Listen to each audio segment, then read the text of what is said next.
ಗಂಡು ಪ್ರಧಾನ ವೃತ್ತಿ ಅಂತ ಏನು ಡ್ರೈವಿಂಗ್ ಅಂತ ನೋಡ್ತಾರೆ. ಫಸ್ಟ್ಲಿ ಇಲ್ಲಿವರೆಗೂ ಆನೆಸ್ಟ್ ಆಗಿ ನಿಮ್ಮ ಜರ್ನಿ ಹೇಗಿದೆ? ಸೊ ಆಗ ನಾವು ಅಂದ್ಕೊಂಡಿದ್ದೇನೆಂದರೆ, ನಾವು ಲಾಂಚ್ ಮಾಡಿದ ತಕ್ಷಣ ನಮಗೆ ಡ್ರೈವರ್ಸ್ ಎಲ್ಲ ಸಿಗ್ಬಿಡ್ತಾರೆ, ನಾವು ಅಂದ್ಕೊಂಡಿದ್ದ ರೀತಿಯಲ್ಲೇ ಹೋಗ್ಬಿಡುತ್ತಿದ್ದು. ಪೇಪರ್ಲೆಲ್ಲ ಅಡ್ವರ್ಟೈಸ್ ಕೊಟ್ವಿ ವಿಮೆನ್ ಡ್ರೈವರ್ಸ್ ಬೇಕು ಅಂತ ಹೇಳಿ. ಸೊ ನಮಗೆ ಡ್ರೈವರ್ಸ್ ಸಿಕ್ಕಲಿಲ್ಲ. ಆಗದೇ ಇರೋದನ್ನೆಲ್ಲ ಹೇಳ್ತಿರಲ್ಲ ಮೇಡಮ್, ಇದು ಸಾಧ್ಯನಾ? ಹೆಣ್ಮಕ್ಳು ನೈಟ್ ಟೈಮ್ ಡ್ರೈವ್ ಮಾಡೋದು ಸಾಧ್ಯನಾ? ನಿರ್ಭಯಾ ಕೇಸ್ ಆದಾಗ ಅದ್ರ ಜೊತೆಗೆ ಪ್ರತಿಭಾ ಶ್ರೀಕಂಠಮೂರ್ತಿ ಅವ್ರದ್ದು 2006 ಬೆಂಗಳೂರಲ್ಲಾಗಿದ್ದ ಕೇಸು. ಸೊ ಇದು ಎರಡೂ ನೋಡಿದಾಗ ಒಂಥರ ಎಲ್ಲಿ ಹೆಣ್ಮಕ್ಳಿಗೆ ಎಲ್ಲಿ ಆ ಸುರಕ್ಷತೆ ಇದೆ? ಇವತ್ತು ವಿಮೆನ್ಸು ಪಿಂಕ್ ಕ್ಯಾಬೇ ಬೇಕು ಅಂತ ಹೇಳಿ ಕಾಯ್ಕೊಂಡು 1 hour ಆದರೂ ವೆಯ್ಟ್ ಮಾಡೋವಂಥ ಜನ ಇದ್ದಾರೆ. ಯಾರು 4 years ಕಂಪ್ಲೀಟ್ ನಮ್ಮ ಜೊತೆ ಇರ್ತಾರೋ ಅವರಿಗೆ ಆ ಗಾಡಿ ಓನಪ್ ಆಗುತ್ತೆ. ಒಂದು ಹೆಣ್ಮಗು, ಹಳ್ಳಿ ಹೆಣ್ಮಗು, ಆಕೆ ಅಬಲಾಶ್ರಮದಲ್ಲಿದ್ದಾಗ ಆಕೆನ ಕರ್ಕೊಂಬಂದು ಕೂರಿಸಿ ಟ್ರೈನಿಂಗ್ ಕೊಟ್ಟಾಗ ಆಕೆ ಒಂದೇ ವರ್ಷದಲ್ಲಿ ತನ್ನ EMIನ ಕಳೆದು 5,75,000 ಅರ್ನ್ ಮಾಡಿ ತೋರಿಸ್ತಾಳೆ. ನಾವು ಎಷ್ಟೋ ಸತಿ ಬೀಳ್ತೀವಿ, ಅದನ್ನು ಸೋಲು ಅಂತ ಅನ್ಕೊಂಡ್ಬಿಡ್ತೀವಿ. ನಮ್ಮ ಆ್ಯಕ್ಷನ್ಸ್ ಅಷ್ಟೇ ಸೋತಿರುತ್ತಲ್ಲಿ, ನಾವಲ್ಲ. ಹೆಣ್ಮಕ್ಳೇ ಸ್ಟ್ರಾಂಗು ಗುರು.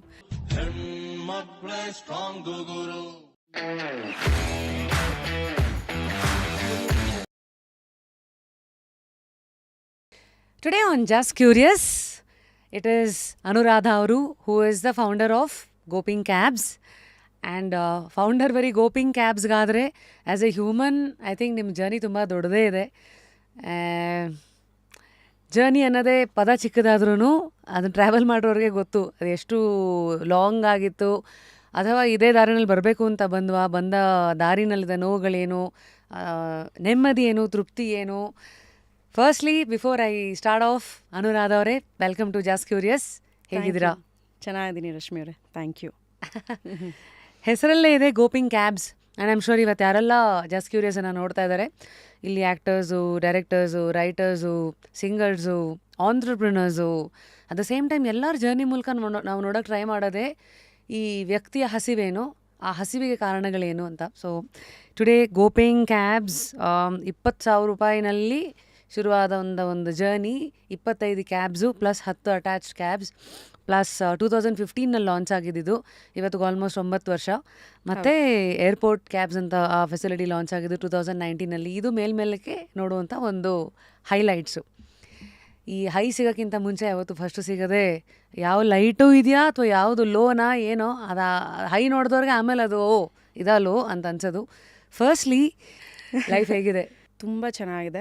ಯಾಕೆ? ಸೊ ಏನಂತ ಹೇಳಿದ್ರೆ, ಇಟ್ಸ್ ಎ ನ್ಯೂ ಜರ್ನಿ. ನಾವು ಇಷ್ಟು ವರ್ಷ ಮಾಡಿದ್ದಕ್ಕೆ ಆ್ಯಪ್ ಬರಬೇಕಿತ್ತು. ಮೊನ್ನೆ June 26 ನಾವು ಆ್ಯಪ್ನ ಲಾಂಚ್ ಮಾಡಿದ್ದೀವಿ. ಸೊ ಈಗ ಆಲ್ಮೋಸ್ಟ್ 5,000 ಕಸ್ಟಮರ್ಸ್ ಡೌನ್ಲೋಡ್ ಮಾಡಿದ್ದಾರೆ ನಮ್ಮ ಆ್ಯಪ್ನ.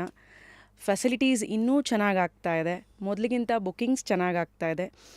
ಈಗ ಲೈಕ್ ಇರೋ ಒಂದು ಚಾಲಕಿಯರಿಗಿಂತ ಇನ್ನೂ ಅನೇಕ ಮಟ್ಟದಲ್ಲಿ ಚಾಲಕಿಯರಿಗೆ ನಮ್ಮ ಸಂಸ್ಥೆಯಲ್ಲಿ ಒಂದು ಅವಕಾಶ ಕೊಡಬೇಕು ಅಂತ ಮುನ್ನುಗ್ಗಿದ್ದೀವಿ.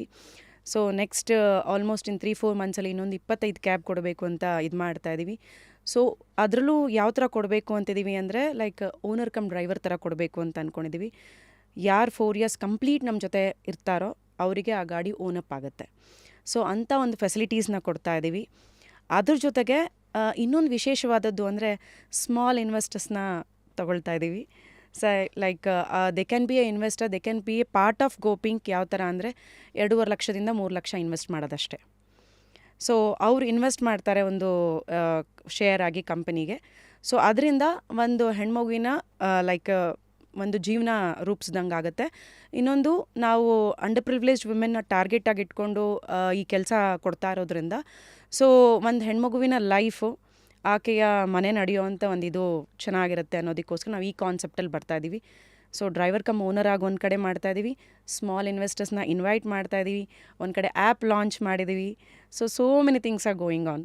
ವಾವ್, ಹೆಣ್ಮಕ್ಳೇ ಸ್ಟ್ರಾಂಗು ಗುರು.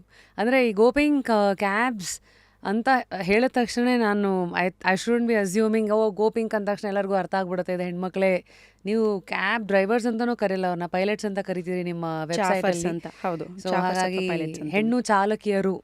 ಸೊ ಇಲ್ಲಿವರೆಗೂ ಹೆಣ್ಣಿಗೆ ಸಾಕಷ್ಟು ಪಾತ್ರ ಕೊಟ್ಟಿದ್ದಾರೆ. ಹೆಣ್ಣು ಹೋಮ್ ಮಿನಿಸ್ಟ್ರು, ಹೆಣ್ಣು ಭೂಮಿ, ಹೆಣ್ಣು ಈ ಥರ ಆದರೂ ಒಂದು ಗಂಡು ಪ್ರಧಾನ ಸಮಾಜದಲ್ಲಿ ಗಂಡು ಪ್ರಧಾನ ವೃತ್ತಿ ಅಂತ ಏನು ಡ್ರೈವಿಂಗ್ ಅಂತ ನೋಡ್ತಾರೆ, ಫಸ್ಟ್ಲಿ ಇದುವರೆಗೂ ಇಲ್ಲಿವರೆಗೂ ಆನೆಸ್ಟ್ ಆಗಿ ನಿಮ್ಮ ಜರ್ನಿ ಹೇಗಿದೆ ಅಂದರೆ, ಹೆಣ್ಮಕ್ಳು ಎಷ್ಟು ಮಲ್ಟಿ ಟಾಸ್ಕಿಂಗಲ್ಲಿ ಎತ್ತಿದ ಕೈನೋ, ಕೆಲವು ಸತಿ ಜೀವನದ ಹಂತ ಹಂತಕ್ಕೂ ಹೆಣ್ಮಕ್ಳಿಗೆ ಎದುರಾಗುವಂಥ ಸವಾಲುಗಳು ಎಷ್ಟಿರುತ್ತೆ ಅಂದಾಗ, ಎಲ್ಲೋ ಒಂದು ಕಡೆ ಎಲ್ಲವನ್ನ ನಿಭಾಯಿಸೋ ಹೆಣ್ಣು ಅವಳ ಕರಿಯರನ್ನು ಅವಳು ನಿಭಾಯಿಸೋಕ್ಕೆ ಸಾಧ್ಯನಾ ಅನ್ನೋ ಪ್ರಶ್ನೆ ಇವತ್ತಿಗೆ ತುಂಬ ಜನ ಇದು ಹುಸಿರಿ ಅಂತ ಹುಸಿಗೊಳಿಸಿದ್ದಾರೆ ಎಲ್ಲದನ್ನು ಬ್ಯಾಲೆನ್ಸ್ ಮಾಡೋದ್ರ ಮೂಲಕ. ಬಟ್ ಅಟ್ಲೀಸ್ಟ್ ಡ್ರೈವಿಂಗ್ ಅಂತ ಬಂದಾಗ it is quite a challenge. So can you take us through the early days of ಗೋಪಿಂಗ್ cabs? Firstly Nirbhaya case ಅದ ನಂತರ ನಿಮ್ಗೆ ಆ ಟ್ರಿಗರ್ ಒಂದಾಯ್ತಲ್ವಾ? ನಿರ್ಭಯಾ ಕೇಸ್ ಆದಾಗ ಅದ್ರ ಜೊತೆಗೆ ಪ್ರತಿಭಾ ಶ್ರೀಕಂಠಮೂರ್ತಿ ಅವ್ರದ್ದು 2006 ಬೆಂಗಳೂರಲ್ಲಾಗಿದ್ದ ಕೇಸು. ಸೊ ಇದು ಎರಡೂ ನೋಡಿದಾಗ ಒಂಥರ ಎಲ್ಲಿ ಹೆಣ್ಮಕ್ಳಿಗೆ ಎಲ್ಲಿ ಆ ಸುರಕ್ಷತೆ ಇದೆ ಅನ್ನೋದು ತುಂಬ ಟ್ರಿಗರ್ ಆಗಿದ್ದೆ ನನಗೆ 2013. ಅದಾದಾಗ ನಾನು ಏನು ಮಾಡಬಹುದು, ಒಂದು ಹೆಣ್ಮಕ್ಳಿಗೆ ಯಾವ ರೀತಿ ನಾವು ನಿಂತ್ಕೋಬೋದು ಅನ್ನೋದು ನನಗೆ ತುಂಬ ಚಾಲೆಂಜಿಂಗ್ ಆಗಿತ್ತು.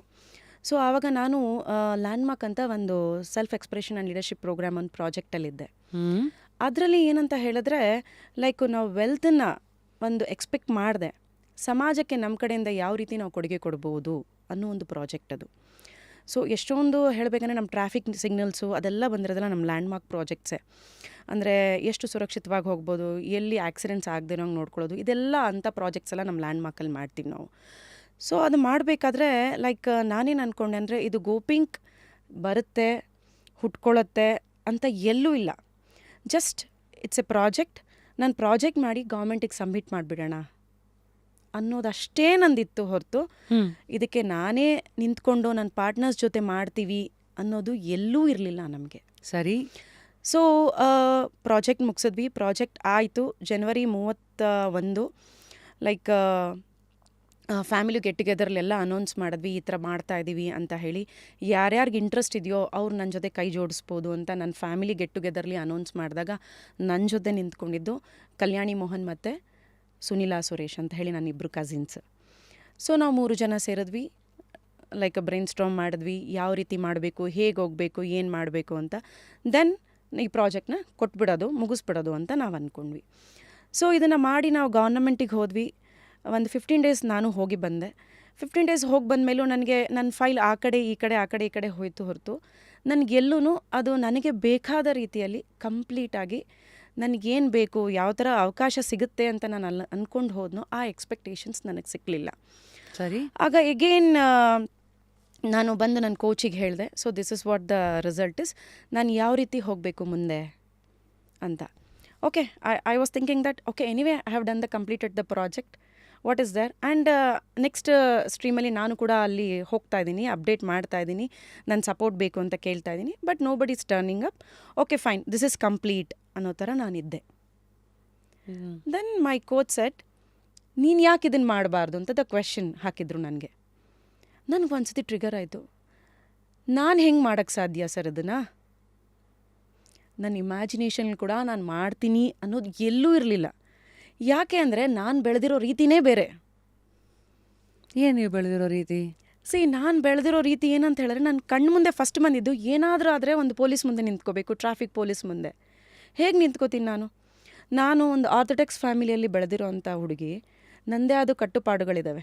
ನಾನು ಹಿಂಗೆ ನಿಂತ್ಕೋಬೇಕು, ಹಿಂಗೆ ಮಾಡಬೇಕು, ಇದೇ ವಿಚಾರವಾಗಿ ನಾನು ಹೋಗಬೇಕು, ಹಿಂಗೆ ಮುಂದುವರಿಬೇಕು, ನಮ್ಮದೇ ಆದ ಕಲ್ಚರು ಅದು ಇದು ಅಂತ ಅಷ್ಟೊಂದೆಲ್ಲ ಬೆಳೆದಿರೋ ಹುಡುಗಿ ಈಗ ಏಕ್ದಮ್ ಬಂದು ನಾನು ಈ ಫೀಲ್ಡಲ್ಲಿ ಟೋಟಲಿ ಚೇಂಜ್. ಅದು ಇಲ್ಲಿ ನಾನು ದಿನ ಬೆಳಗಾದರೆ ಏನಾದ್ರು ಒಂದು ಅಟೆಂಡ್ ಮಾಡಬೇಕು, ದಿನ ಬೆಳಗಾದರೆ ನನಗೇನಾದ್ರು ಒಂದು ಇಶ್ಯೂಸ್ ಇದ್ದರೆ ನಾನು ಪೊಲೀಸ್ ಅವ್ರ ಹತ್ರ ಮಾತಾಡಬೇಕು, ಟ್ರಾಫಿಕ್ ಅವ್ರ ಹತ್ರ ಮಾತಾಡಬೇಕು, ಕೆಲವೊಂದು ಪರ್ಮಿಷನ್ಸ್ ನಾನು ಗೌರ್ಮೆಂಟಿಂದ ತೊಗೋಬೇಕು, ಕೆಲವೊಂದು ಪರ್ಮಿಷನ್ಸ್ ನಾನು RTO ಇಂದ ತೊಗೋಬೇಕು, ಮಿನಿಸ್ಟರ್ಸಿಂದ ತೊಗೋಬೇಕು. ಇದೆಲ್ಲ ಇದ್ದಾಗ ನನ್ಗೆ ಆಗದಿರೋ ಅಂಥದ್ದು ಇದು. ನಾನು ಬೆಳೆದಿರೋದಕ್ಕೂ ನಾನು ಇಲ್ಲಿ ಬಂದು ಮಾಡಬೇಕು ಅಂದ್ಕೊಂಡಿರೋದಕ್ಕೂ ನನ್ನಲ್ಲಿ ಏನೋ ಒಂದು ಒಳ್ಳೆ ಒಂದು ಇದಿತ್ತು, ನಾನು ಅದನ್ನು ಮಾಡಬೇಕು ಅಂತ ಅಂದ್ಕೊಂಡೆ, ನನ್ನಲ್ಲಿ ವಿಮೆನ್ಸಿಗೆ ನಿಂತ್ಕೋಬೇಕು ಅಂತ ಅಂದ್ಕೊಂಡೆ.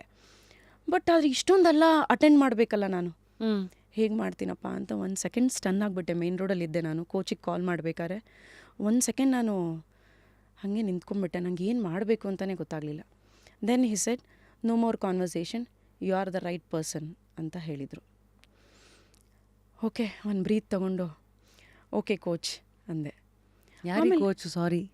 ಸೊ ನಾನು ಸೆಲ್ಫ್ ಎಕ್ಸ್ಪ್ರೆಷನ್ ಆ್ಯಂಡ್ ಲೀಡರ್ಶಿಪ್ ಪ್ರೋಗ್ರಾಮಲ್ಲಿದ್ದಾಗ ನನ್ನ ಲೀಡರ್ ಬಂದು ವಿಷ್ಣುಪ್ರಿಯಾ ಅಂತ, ನನ್ನ ಕೋಚ್ ಬಂದು ಶ್ರೀಕಾಂತ್ ಅಂತ. ನನ್ನ ಸೈಡ್ ಎಲ್ಲದಕ್ಕೂ ನನಗೆ ಬೆಂಬಲವಾಗಿ ನಿಂತವರು ಅನಂತ ರಾಮಕೃಷ್ಣನ್ ಅಂತ. ಹೀ is also one of the leader and coach. So ಅವ್ರು ಹೇಳಿದರು ಯು ಕ್ಯಾನ್ ಡೂ ಇಟ್ ಅಂತ. ಅವರು ಯು ಎಸ್ ಅಲ್ಲಿದ್ದರು ಆವಾಗ. ಅವ್ರು ನನಗೆ ಕಾಲಲ್ಲಿ ಇಷ್ಟು ಹೇಳಿದ್ದು ಯು ಕ್ಯಾನ್ ಡೂ ಇಟ್ ಅನ್ನೋ, ಪ್ಲೀಸ್ ಯೋಚನೆ ಮಾಡು, ಇದನ್ನು ಯಾಕೆ ಮಾಡು, ನಿನ್ನ ಮನಸ್ಸಲ್ಲಿ ಇದು ಬಂದಿದೆ ಅಂದರೆ ಇಲ್ಲಿವರೆಗೂ ಯಾರೂ ಮಾಡಿಲ್ಲ, ನೀನು ಯಾಕೆ ಮಾಡಬೇಕು ಅಂತಿದ್ಯಾ ಫಸ್ಟು, ದೆನ್ ನಿನ್ನ ಕೈಲಿ ಯಾಕೆ ಮಾಡೋಕ್ಕಾಗಲ್ಲ ನೆಕ್ಸ್ಟು. ಇದೆರಡೂ ನೀನು ನನಗೆ ಇವತ್ತು ನೈಟ್ ಎಲ್ಲ ಬರೆದು ಕೊಡಬೇಕು. Tell me what and all barriers ನಿನಗೆ ಕಣ್ಮುಂದೆ ಕಾಣ್ತಾ ಇದೆ. And it's not at all a barrier, it is only imagination ಅಷ್ಟೇ. ನಿನ್ನ ಕೈಲಿ ಯಾಕೆ ಮಾಡೋಕ್ಕಾಗಲ್ಲ. ಈ ask me that question. Okay ನಾನು ಎಲ್ಲ ಬರೆದು ಕಳಿಸ್ತೀನಿ. ನನ್ನ ಬ್ಯಾರಿಯರ್ ನನಗೆ ಫುಲ್ ಏನು ನನಗೆ ಬ್ಯಾರಿಯರ್ಸಿಗೆ ಅಷ್ಟೇ ಕಂಡಿದ್ದು, ಅದರಲ್ಲಿ ಏನೂ ಸಕ್ಸಸ್ಫುಲ್ ಸ್ಟೋರಿ ಇಲ್ಲ, ಏನೂ ಇಲ್ಲ, ನಾನು ಏನೋ ಸಕ್ಸಸ್ ಮಾಡ್ತೀನಿ ಅನ್ನೋದು ಎಲ್ಲೂ ಕಾಣ್ತಾ ಇಲ್ಲ. ಎಷ್ಟೊಂದೆಲ್ಲ ನಾನು ಮುಂದೆ ನೋಡಬೇಕಲ್ಲ, ಇದು ನನ್ನ ಕೈಲಿ ಆಗುತ್ತಾ ಅನ್ನೋ ಒಂದು ಕ್ವೆಶನ್ ಮಾರ್ಕ್ ಅಷ್ಟೇ ಇದ್ದಿತ್ತು. ದೆನ್ ನಾನೆಲ್ಲ ಬರೆದೆ. ಎಲ್ಲ ಬರೆದ್ಬಿಟ್ಟು ನನ್ನ ಹಸ್ಬೆಂಡ್ ಹತ್ರನೂ ಇದ್ದೆ. And he is also one of the coach, ನನ್ನ ಹಸ್ಬೆಂಡ್ ಕೂಡ. He said that Anu yes you can do it, I am with you. ನಿನ್ನ ಕೈಲಿ ಏನಾಗುತ್ತೋ ಹೇಳು, ನನ್ನ ಕೈಲಿ ಆಗಿದ್ದೀನಿ, ನಾನು ನಿನಗೆ ಸಪೋರ್ಟ್ ಮಾಡ್ತೀನಿ, ನಿನ್ನ ಕೈಲಿ ಆಗುತ್ತೆ. ನಿನ್ನ ತಂದೆ ನಿನ್ನನ್ನು ಹೆಂಗೆ ಬೆಳೆಸಿದ್ರು, ಇಂಡಿಪೆಂಡೆಂಟಾಗಿ ನೀನು ಬೆಳೆದು ತೋರಿಸ್ಬೇಕು ಅಂದರು. ಈಗ ನಾನು ಹೇಳ್ತಾ ಇದ್ದೀನಿ, ನೀನೊಬ್ಬಳೇ ಬೆಳೆಯೋದಲ್ಲ, ನಿನ್ನ ಜೊತೆ ಎಷ್ಟು ಜನ ಬರ್ತಾರೋ ಹೆಣ್ಮಕ್ಳು, 20,000 ಹೆಣ್ಮಕ್ಳು ಬಂದರೂ ನಿನ್ನ ಕೈಲಿ ಬೆಳೆಸೋ ಅಂಥ ಶಕ್ತಿ ಇದೆ. ನೀನು ಬೆಳೆಸ್ಬೇಕು, ನೀನು ಬೆಳೆದು ದೊಡ್ಡ ಮರವಾಗಿ ಬೆಳಿಬೇಕು. ಅದಿರೋದು ಚಾಲೆಂಜ್ ಲೈಫಲ್ಲಿ. ನೀನೊಬ್ಬಳೇ ಬೆಳೆಯೋದಲ್ಲ. ನನ್ನ ಹಸ್ಬೆಂಡ್ ಹೇಳಿದ ಮಾತಿದು, ನೀನೊಬ್ಬಳೇ ಬೆಳೆಯೋದಲ್ಲ. ನನಗೆ ಜರ್ನಿ ಬಗ್ಗೆ ಏನು ಅಂತಲೂ ಅನ್ನಿಸ್ಲಿಲ್ಲ. ನಾನು ಅವತ್ತು ನೈಟೆಲ್ಲ ಕೂತ್ಕೊಂಡು ಬರೆದೆ ಅಷ್ಟೇ. ಏನೇನು ಬ್ಯಾರಿಯರ್ಸ್ ಬರ್ತಾಯಿದೆ, ನನ್ನ ಮನಸ್ಸಲ್ಲಿ ಏನೇನು ಬರ್ತಾಯಿದೆ ಅದನ್ನೆಲ್ಲ ನಾನು ಬರೆದ್ಬಿಟ್ಟು next day morning one more call ಇತ್ತು ನನ್ನ ಅನಂತ ರಾಮಕೃಷ್ಣನ್ ಅವ್ರ ಜೊತೆ. So had a call, yes sir ನಾನು ತಗೋತೀನಿ, ನಾನೇ ಮಾಡ್ತೀನಿ ಅಂತ ಹೇಳಿಬಿಟ್ಟು ನನ್ನ ಕಸಿನ್ಸ್ಗೆ ಕನ್ಫರ್ಮ್ ಮಾಡಿದೆ, ನೀವು ನಮ್ಮ ಜೊತೆ ಬರ್ಬೋದಾ ಅಂತ ಹೇಳಿ. ಎಸ್ ದೇ ಸೆಡ್ ಎಸ್, ನಾವೆಲ್ಲದಕ್ಕೂ ನಿಂತ್ಕೋತೀವಿ, ನಾವು ಬರ್ತೀವಿ ಅಂತ ಹೇಳಿ. ಸೊ 3 ಜನ ಶುರು ಮಾಡಿದ ಜರ್ನಿ ಗೋಪಿಂಕ್. ದೆನ್ 2015 ಅದನ್ನು ಫಸ್ಟ್ ಟೈಮ್ ಬ್ಯಾಂಗ್ಳೂರಿಗೆ ನಾವು ಲಾಂಚ್ ಮಾಡಿದ್ವಿ ವಿತ್ 2 ವೆಹಿಕಲ್ಸ್ನ ಲಾಂಚ್ ಮಾಡಿದ್ವಿ. ಸೊ ಆಗ ನಾವು ಅಂದ್ಕೊಂಡಿದ್ದೇನೆಂದರೆ, ನಾವು ಲಾಂಚ್ ಮಾಡಿದ ತಕ್ಷಣ ನಮಗೆ ಡ್ರೈವರ್ಸ್ ಎಲ್ಲ ಸಿಗ್ಬಿಡ್ತಾರೆ, ನಾವು ಅಂದ್ಕೊಂಡಿದ್ದ ರೀತಿಯಲ್ಲೇ ಹೋಗ್ಬಿಡುತ್ತಿದ್ದು ಅಂತ ನಾವು ಅಂದ್ಕೊಂಡ್ಬಿಟ್ವಿ. ಪ್ರಾಜೆಕ್ಟ್ ಶುರುವಾಯಿತು, ಆಫೀಸ್ ಸೆಟಪ್ ಆಯಿತು, ಗಾಡಿಗಳು ಲಾಂಚ್ ಆಗೋಕ್ಕೆ ಶುರುವಾಯಿತು, ಪೇಪರ್ಲೆಲ್ಲ ಅಡ್ವರ್ಟೈಸ್ ಕೊಟ್ವಿ ವಿಮೆನ್ ಡ್ರೈವರ್ಸ್ ಬೇಕು ಅಂತ ಹೇಳಿ. ಸೊ ನಮಗೆ ಡ್ರೈವರ್ಸ್ ಸಿಕ್ಕಲಿಲ್ಲ. ದೆನ್ ಫೈನಲಿ ನಾವು ಅಡ್ವರ್ಟೈಸು ಮೌಟು ಇನ್ಸ್ಟಾ ಅದು ಇದು ಅಂತ ಅಪ್ಡೇಟ್ ಮಾಡ್ಕೊಂಡು ಹೋದಾಗ ಮೊದಲು ಬಂದವರೇ ನಮಗೆ ಚಾರುಲತಾ ಮತ್ತು ಕಲ್ಯಾಣಿ ಕೃಷ್ಣ ಅಂತ ಹೇಳಿ. ಸೊ ಕಲ್ಯಾಣಿ ಕೃಷ್ಣ ಅವರು ನಮ್ಮ ಕಂಪನಿಯ ಫ್ಲೀಟ್ ಮ್ಯಾನೇಜರ್ ಆಗಿ ನಿಂತ್ಕೊಂಡ್ರು. So she is passionate about driving. ಅವ್ರು ಎಲ್ಲ ಹುಡುಗಿರ್ಗೂ ಅವರು ನಿಂತ್ಕೊಂಡ್ರು, ನಾನು ಟ್ರೈನಿಂಗ್ ಮಾಡ್ತೀನಿ ಅಂತ ಹೇಳಿ. ಸೊ ನಮ್ಮ ಜರ್ನಿ ಅಲ್ಲಿಗೆ ಶುರುವಾಯಿತು. ಅಷ್ಟೊತ್ತಿಗೆ ನಾನು ಗಾಡಿ ಕಲಿತೆ. ನನಗೆ 4 ವೀಲರ್ ಓಡ್ಸೋಕ್ಕೆ ಬರ್ತಾ ಇರಲಿಲ್ಲ. ಫಸ್ಟ್ ನಾನು ಕಲಿತೆ. ನೀರಿಗೆ ಇಳಿಯೋರಿಗೆ ಈಜು ಬರಲ್ಲ ಅಂದರೆ ಹೇಗೆ ಅಂತ. ಹೌದು, ಫಸ್ಟ್ ನಾನೇ ಕಲಿತೆ. ಒಂದು ಹೆಣ್ಮಗುವಾಗಿ ಗಾಡಿ ಓಡಿಸ್ಬೇಕಾದ್ರೆ ಆಕೆ ಏನೇನನ್ನು ಫೇಸ್ ಮಾಡ್ತಾಳೆ, ಏನೇನು ಚಾಲೆಂಜಸ್ನ ಫೇಸ್ ಮಾಡ್ಬೋದು, ಆಕೆ ನೈಟ್ ಹೊತ್ತು ಓಡ್ಸೋಕ್ಕೆ ಕಂಫರ್ಟಬಲ್ ಅಂತ ಅನಿಸುತ್ತಾ, ಅಥವಾ ಕೆಲವು ಸತಿ ಯಾರೂ ಸಿಕ್ಕಿಲ್ಲ ಅಂದಾಗ ನೀವೇ ಅಟ್ಲೀಸ್ಟ್ ಗಾಡಿ ಓಡ್ಸೋಕ್ಕೆ ಹೋಗಬೇಕಾಗೋ ಪ್ರಮೇಯ 100%. ಫಸ್ಟ್ ನಾನೇ ಡ್ರೈವರ್ ಆದ್ವಿ ನನ್ನ ಕಂಪನಿಗೆ. ಸೊ ನಾವು ಡ್ರೈವ್ ಮಾಡೋಕ್ಕೆ ಶುರು ಮಾಡಿದ್ವಿ. ಯಾವುದೇ ಬುಕ್ಕಿಂಗ್ ಮಿಡ್ ನೈಟ್ ಮಾಡ್ತಾಯಿದ್ವಿ, ಮಾರ್ನಿಂಗ್ ಸ್ಕೂಲ್ಸಿಗೆ ಶುರು ಮಾಡ್ತಾಯಿದ್ವಿ. ನಾವು ಇದು ಶುರು ಮಾಡಿದ ತಕ್ಷಣ ಫಸ್ಟ್ ನಾವು ಆಟಿಸಮ್ ಕಿಡ್ಸಿಗೆ ಕೊಟ್ವಿ. ಆಟಿಸಮ್ ಕಿಡ್ಸ್ಗೆ ಯಾಕೆ ಕೊಟ್ವಿ ಅಂದರೆ, ಎಷ್ಟೋ ಜನ ಹೆಣ್ಮಕ್ಳು 23-24 ಮಕ್ಕಳು ಫಿಸಿಕಲಿ ಮೆಂಟಲಿ ಚಾಲೆಂಜಿಂಗ್ ಇರ್ತಾರೆ. ತಂದೆ ತಾಯಿಗೆ ಆಸಕ್ತಿ ಇರುತ್ತೆ, ನನ್ನ ಮಗುನು ಫಿಸಿಕಲಿ ಹೆಲ್ತಿ ಆಗಿರಬೇಕು ಅಂದರೆ ಆಕೆಗೂ ಒಂದು ಸ್ಕೂಲಿಗೆ ಸೇರಿಸ್ಬೇಕು ಅಂತ ಇರುತ್ತೆ, ಅವ್ರದ್ದೇ ಆದ ಕರಿಕ್ಯುಲಮ್ ಇರುತ್ತೆ ಅಲ್ವಾ. ಆ ಸ್ಕೂಲಿಗೆ ಹೋಗ್ಬೇಕಾದ್ರೆ ನಮ್ಮ ಮಗುನ ಯಾರ ಜೊತೆ ಕಳಿಸೋದು ಅನ್ನೋ ಒಂದು ಕ್ವೆಶನ್ ಮಾರ್ಕ್ ಇರುತ್ತೆ ಅವರಿಗೆ. ಸೊ ಅಂಥ ಮಕ್ಕಳನ್ನ ನಾವು ರೀಚ್ ಔಟ್ ಆದರೆ ಎಷ್ಟು ಪ್ಯಾರೆಂಟ್ಸ್ ಖುಷಿ ಪಡ್ತಾರೆ ಸ್ಕೂಲ್ಸಿಗೆ ಕಳ್ಸೋಕ್ಕೆ ಅಂತ ಹೇಳಿ ನಾವು ಫಸ್ಟು ಆ ಮಕ್ಕಳಿಗೆ ಕೊಡೋಕ್ಕೆ ಶುರು ಮಾಡಿದ್ವಿ. ಸೊ ಡಿ ಬೈ 2 ಗಾಡಿನ ಜೊತೆಗೆ ನಮ್ಮದು ಇನ್ನೂ ಓಮಿನಿ ಅದೆಲ್ಲ ತೊಗೊಂಡ್ಬಿಟ್ವಿ. ನಾವು ಏನು ಮುಂಚೆ ತೊಗೋಬೇಕು ಅಂತ 2 ಗಾಡಿ ತೊಗೊಂಡ್ವಿ.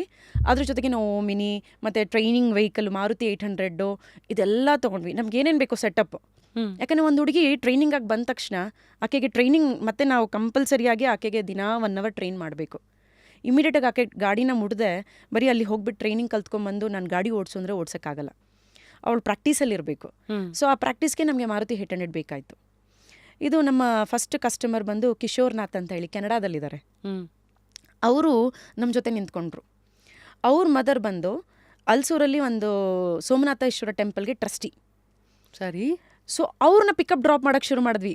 They are the first customer ನಮಗೆ. ಸೊ ಅವ್ರನ್ನ ಪಿಕಪ್ ಡ್ರಾಪ್ ಮಾಡಬೇಕಾದ್ರೆ ಅವ್ರ ತಾಯಿನ he said that whatever is there, ನಾನು ನಿಮ್ಮ ಕಂಪನಿಗೆ ಜೊತೆಯಾಗಿ ನಿಂತ್ಕೊಳ್ತೀನಿ ಅಂತ ಹೇಳಿ ಅವ್ರು ನಮಗೆ ಮಾರುತಿ 800 ವೆಹಿಕಲ್ನ ತೆಗೆದುಕೊಟ್ರು. ನೀವು EMI ರೂಪದಲ್ಲಿ ನಮಗೆ ತೀರಿಸಿ, ನಾವು ಲೋನ್ ನಿಮ್ಗೆ ಕೊಡ್ತೀನಿ, ಫಸ್ಟ್ ಗಾಡಿ ಟ್ರೈನಿಂಗ್ ವೆಹಿಕಲ್ನ ತಗೊಳ್ಳಿ ನೀವು ಅಂತ. ಅಲ್ಲಿಂದ ಶುರು ಮಾಡಿದ್ರು ಆ ಸರ್ ನಮಗೆ ಸಪೋರ್ಟ್ ಮಾಡೋಕ್ಕೆ. ಇಲ್ಲಿವರೆಗೂ ನಿಂತಿದ್ದಾರೆ ನಮ್ಮ ಜೊತೆಗೆ. ಸೊ ಅದೇನಾಯಿತು, ಲೈಕ್ ನಾವು ಬಂದರು, ನಾವು ಕೂಡ ಪಿಕಪ್ಪು ಡ್ರಾಪು ಎಲ್ಲ ಮಾಡೋಕ್ಕೂ ಶುರು ಮಾಡಿದ್ವಿ.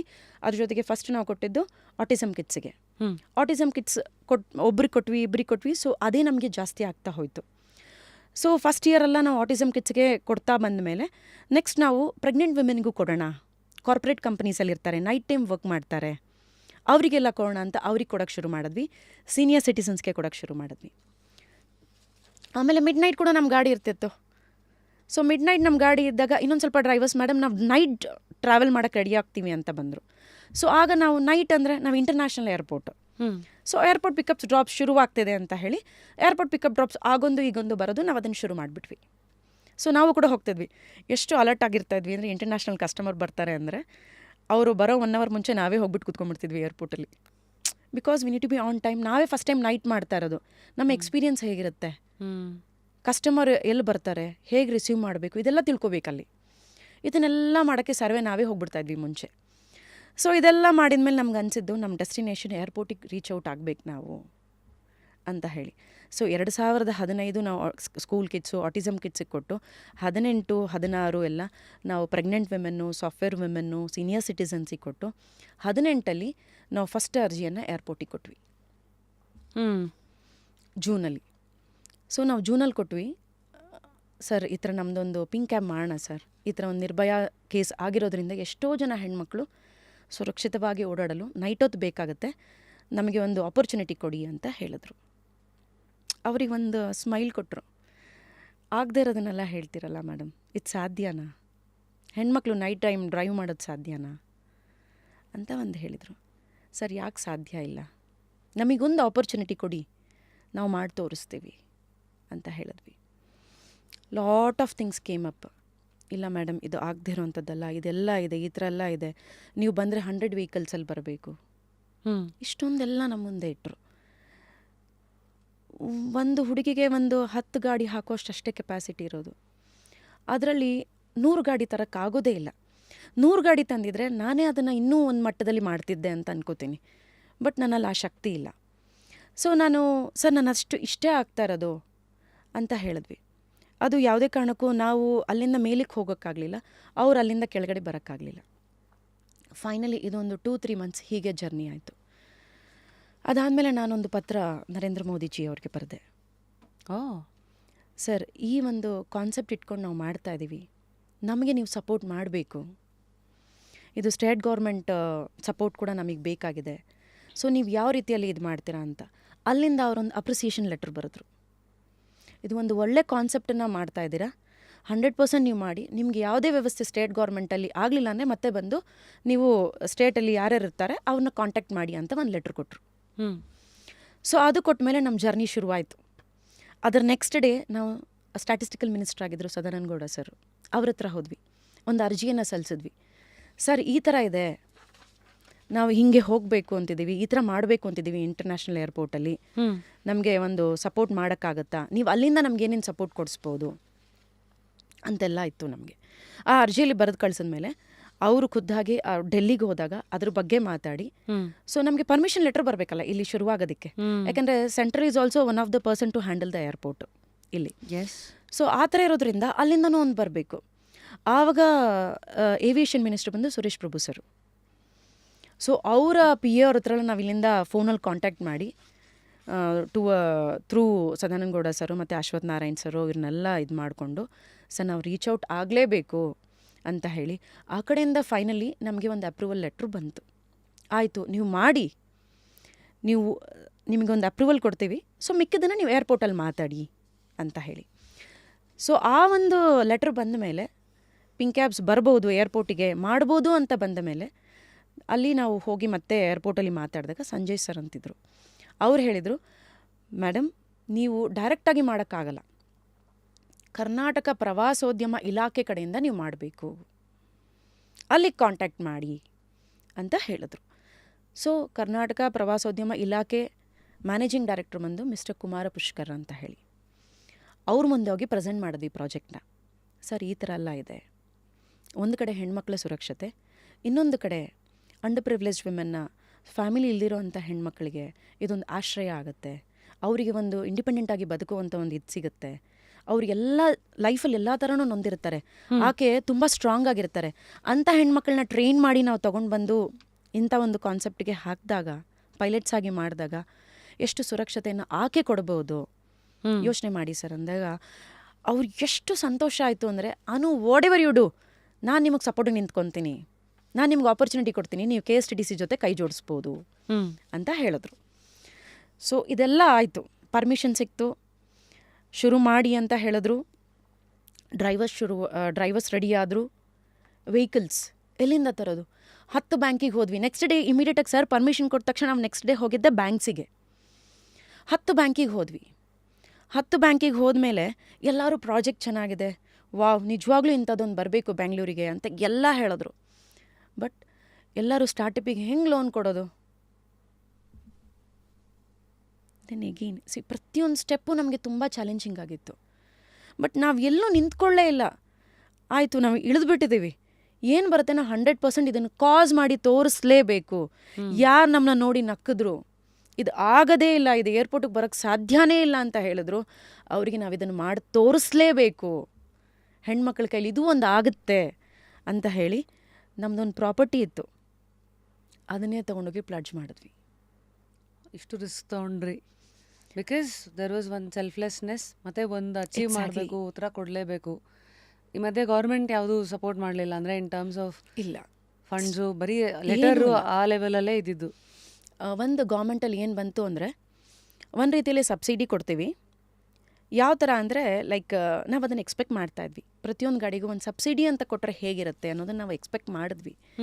ಆಗ ಒಂದು ಏನು ಬಂತು ಅಂದರೆ, ಲೈಕ್ ಇಂಡಿಪೆಂಡೆಂಟ್ ಪೈಲಟ್ಸಿಗೆ ಅವ್ರದ್ದೇ ಆದ ಬ್ಯಾಂಕ್ ಅಕೌಂಟ್ ಇರಬೇಕು.